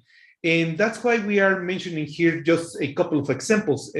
Who should be actually the person related at this position to be addressed, and of course working together with the Secretariat to get the proper contact list of those people in order for us to learn not only once or twice a year what they are doing, but on an ongoing basis, how to exchange this kind of information, and that they help us to retweet or to resend to the mailing list that they already have the messages coming out from the IGF in order for us to allow their nation members. For example, ITU has 192 nation representatives or government representatives into their plenipotentiary committees. And if they can resend the information that we do have already available here, then the decision makers of those governments, of those agency governments could take a look at what we are doing and helping us to build up the local organizations, or to further support the local organizations in order for them to become more relevant. In the same way to UNESCO, to WHO, to of course all the activities that UNDESA has already ongoing at the local governments, and that will allow, of course, the members of the IGF to grow or to start their own local group at their nations. Then that will be the best way to go. I mean, to find the proper person responsible for the contact with the Secretariat. We already have some representatives, and we will try to build up a joint effort to do what already Courtney mentioned. Very good, thank you. Thanks to you. Adam, your hand's up. Yeah, could you just go to the Gov tab, please, and just as a comment while you're doing that, yeah, don't forget to work with the UN comms people and media people, because they will have messaging and distributions, etc. I'm not sure why ICANN is under government, much as people think we might be the new United Nations. I shouldn't say that because we're being transcribed. So strike that. We're not a government. So technical community might be an additional tab to add. And, it would be great. Yeah, don't delete it at the moment. I mean, just so that it's there. Thanks. Thank you. Rita. Yeah, I just had a question for Chengetai and others. In reaching out to many of the UN organizations, can the working groups directly reach out, or is it done through the Secretariat? This should be done through the Secretariat. We do have standard ways of communication for every single IGF. We also do cooperate with the Department of Global Communications. So at the moment the person who deals mostly with our communications in the office at the moment is Eleonora. So things should really go through her. And I would discourage direct communication, because then there's so many streams of communication coming from the IGF. So we should actually be organized and not have too many streams, especially when we're dealing with our sister organizations.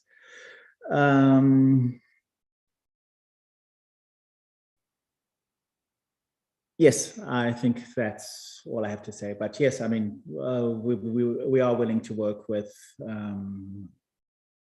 anybody who wants to help with the communications. Yes. Any other comments? I'll just note we've reviewed 3 working groups of the MAG, one on hybrid meetings, one on IGF strategy, and one on communications outreach. I make the assumption that the MAG would like to see all of these working groups continue. And I'll ask if anyone has an objection to that. But also, is there anyone who feels that there's a working group or a topic that is missing from what we have at this point in time? Roberto. Thank you, Paul. No, I'm not against with all these 3 are very fantastic what they've done so far. So my personal opinion, I think they should continue. The only thing I want to add is that we also have, I don't know why it's not in the webpage, as it is present in 2020, 2021. I don't know why it is not present now, but we do have another working group of workshop process, which have a relevant work during the first part of the year, because it's in this group where we discuss how the evaluation process is going to be performed. So I'm not sure, maybe it was a decision, and I prefer to stop here and to see maybe Chenhatai has a view about this. I'm not sure if it's going to continue or not. If I may? Yes, please. Yes. No, definitely it should be there. And I think it maybe just something that slipped when we shifted websites, but it's definitely an important group. And the Secretary feels that it should definitely continue. I think it's even in the agenda. I think it's one of the last things that we suggest that the working group on workshop proposals, or we just call it workshops, should continue, and it should be formulated, and its first task is, of course, to look at the workshop proposal form for this year, which we hope to launch by 1st of April. So I think, and I do apologize for it not being on the front page, but yes, it definitely should continue this year. That's our feeling in any case. Yeah. Thank you very much. That was just a question. Thank you. Okay. Any other questions, thoughts, concerns? Then I'll make the point that we will go forward with the existing 3+1 working groups for this coming year. And that brings us to the end pretty much of our formal agenda, I believe. The opportunity to do a little wrap-up discussion of what's been achieved in the course of the last 3 days, and what the action items are to move forward. Does anyone have any other action item or issue you'd like to discuss at this point in time?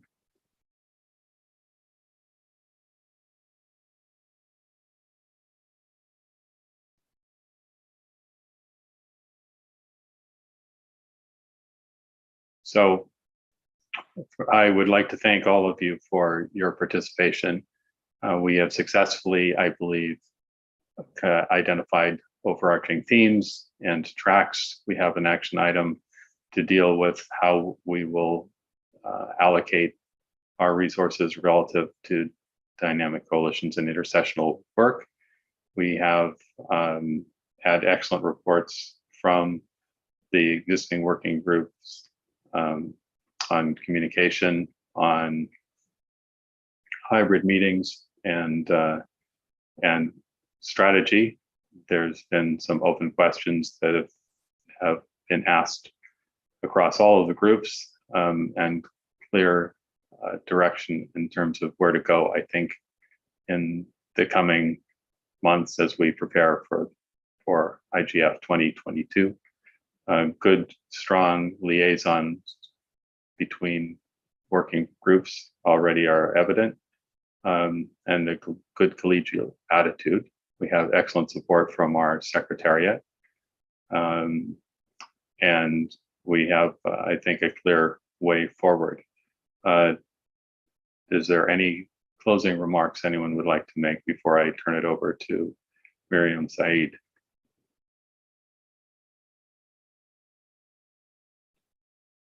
Okay, then I think the floor goes to Miriam.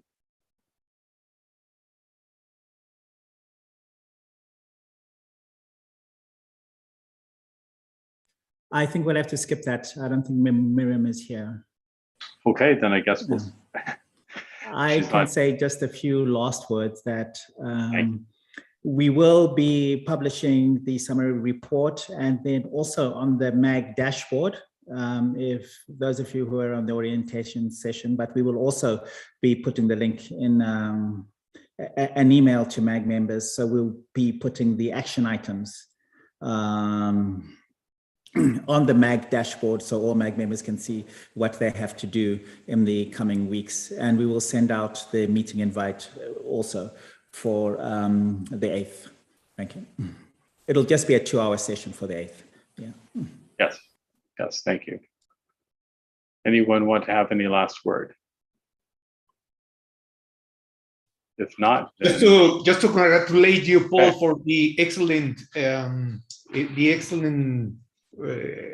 leadership that you are showing to the group, and we really appreciate your effort, your experience, and the willingness to try for this more relevant and significant IGF. Thank you very much, Paul. No, thank you very much. I appreciate it. Amrita. Thank you, Paul. As in, we had a good 3 days, even though it's online, but thank you and the Secretariat and everyone who was involved. Really hope that we can meet face to face if the virus allows us.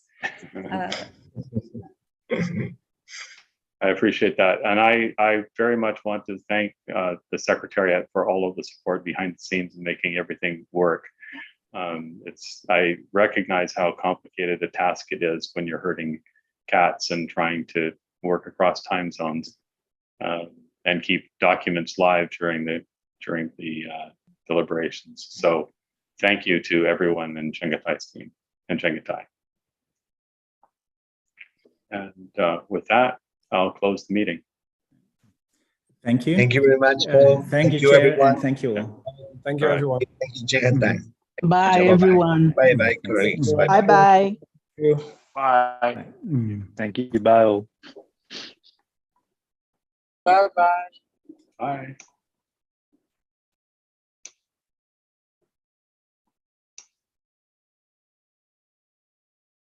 Bye-bye.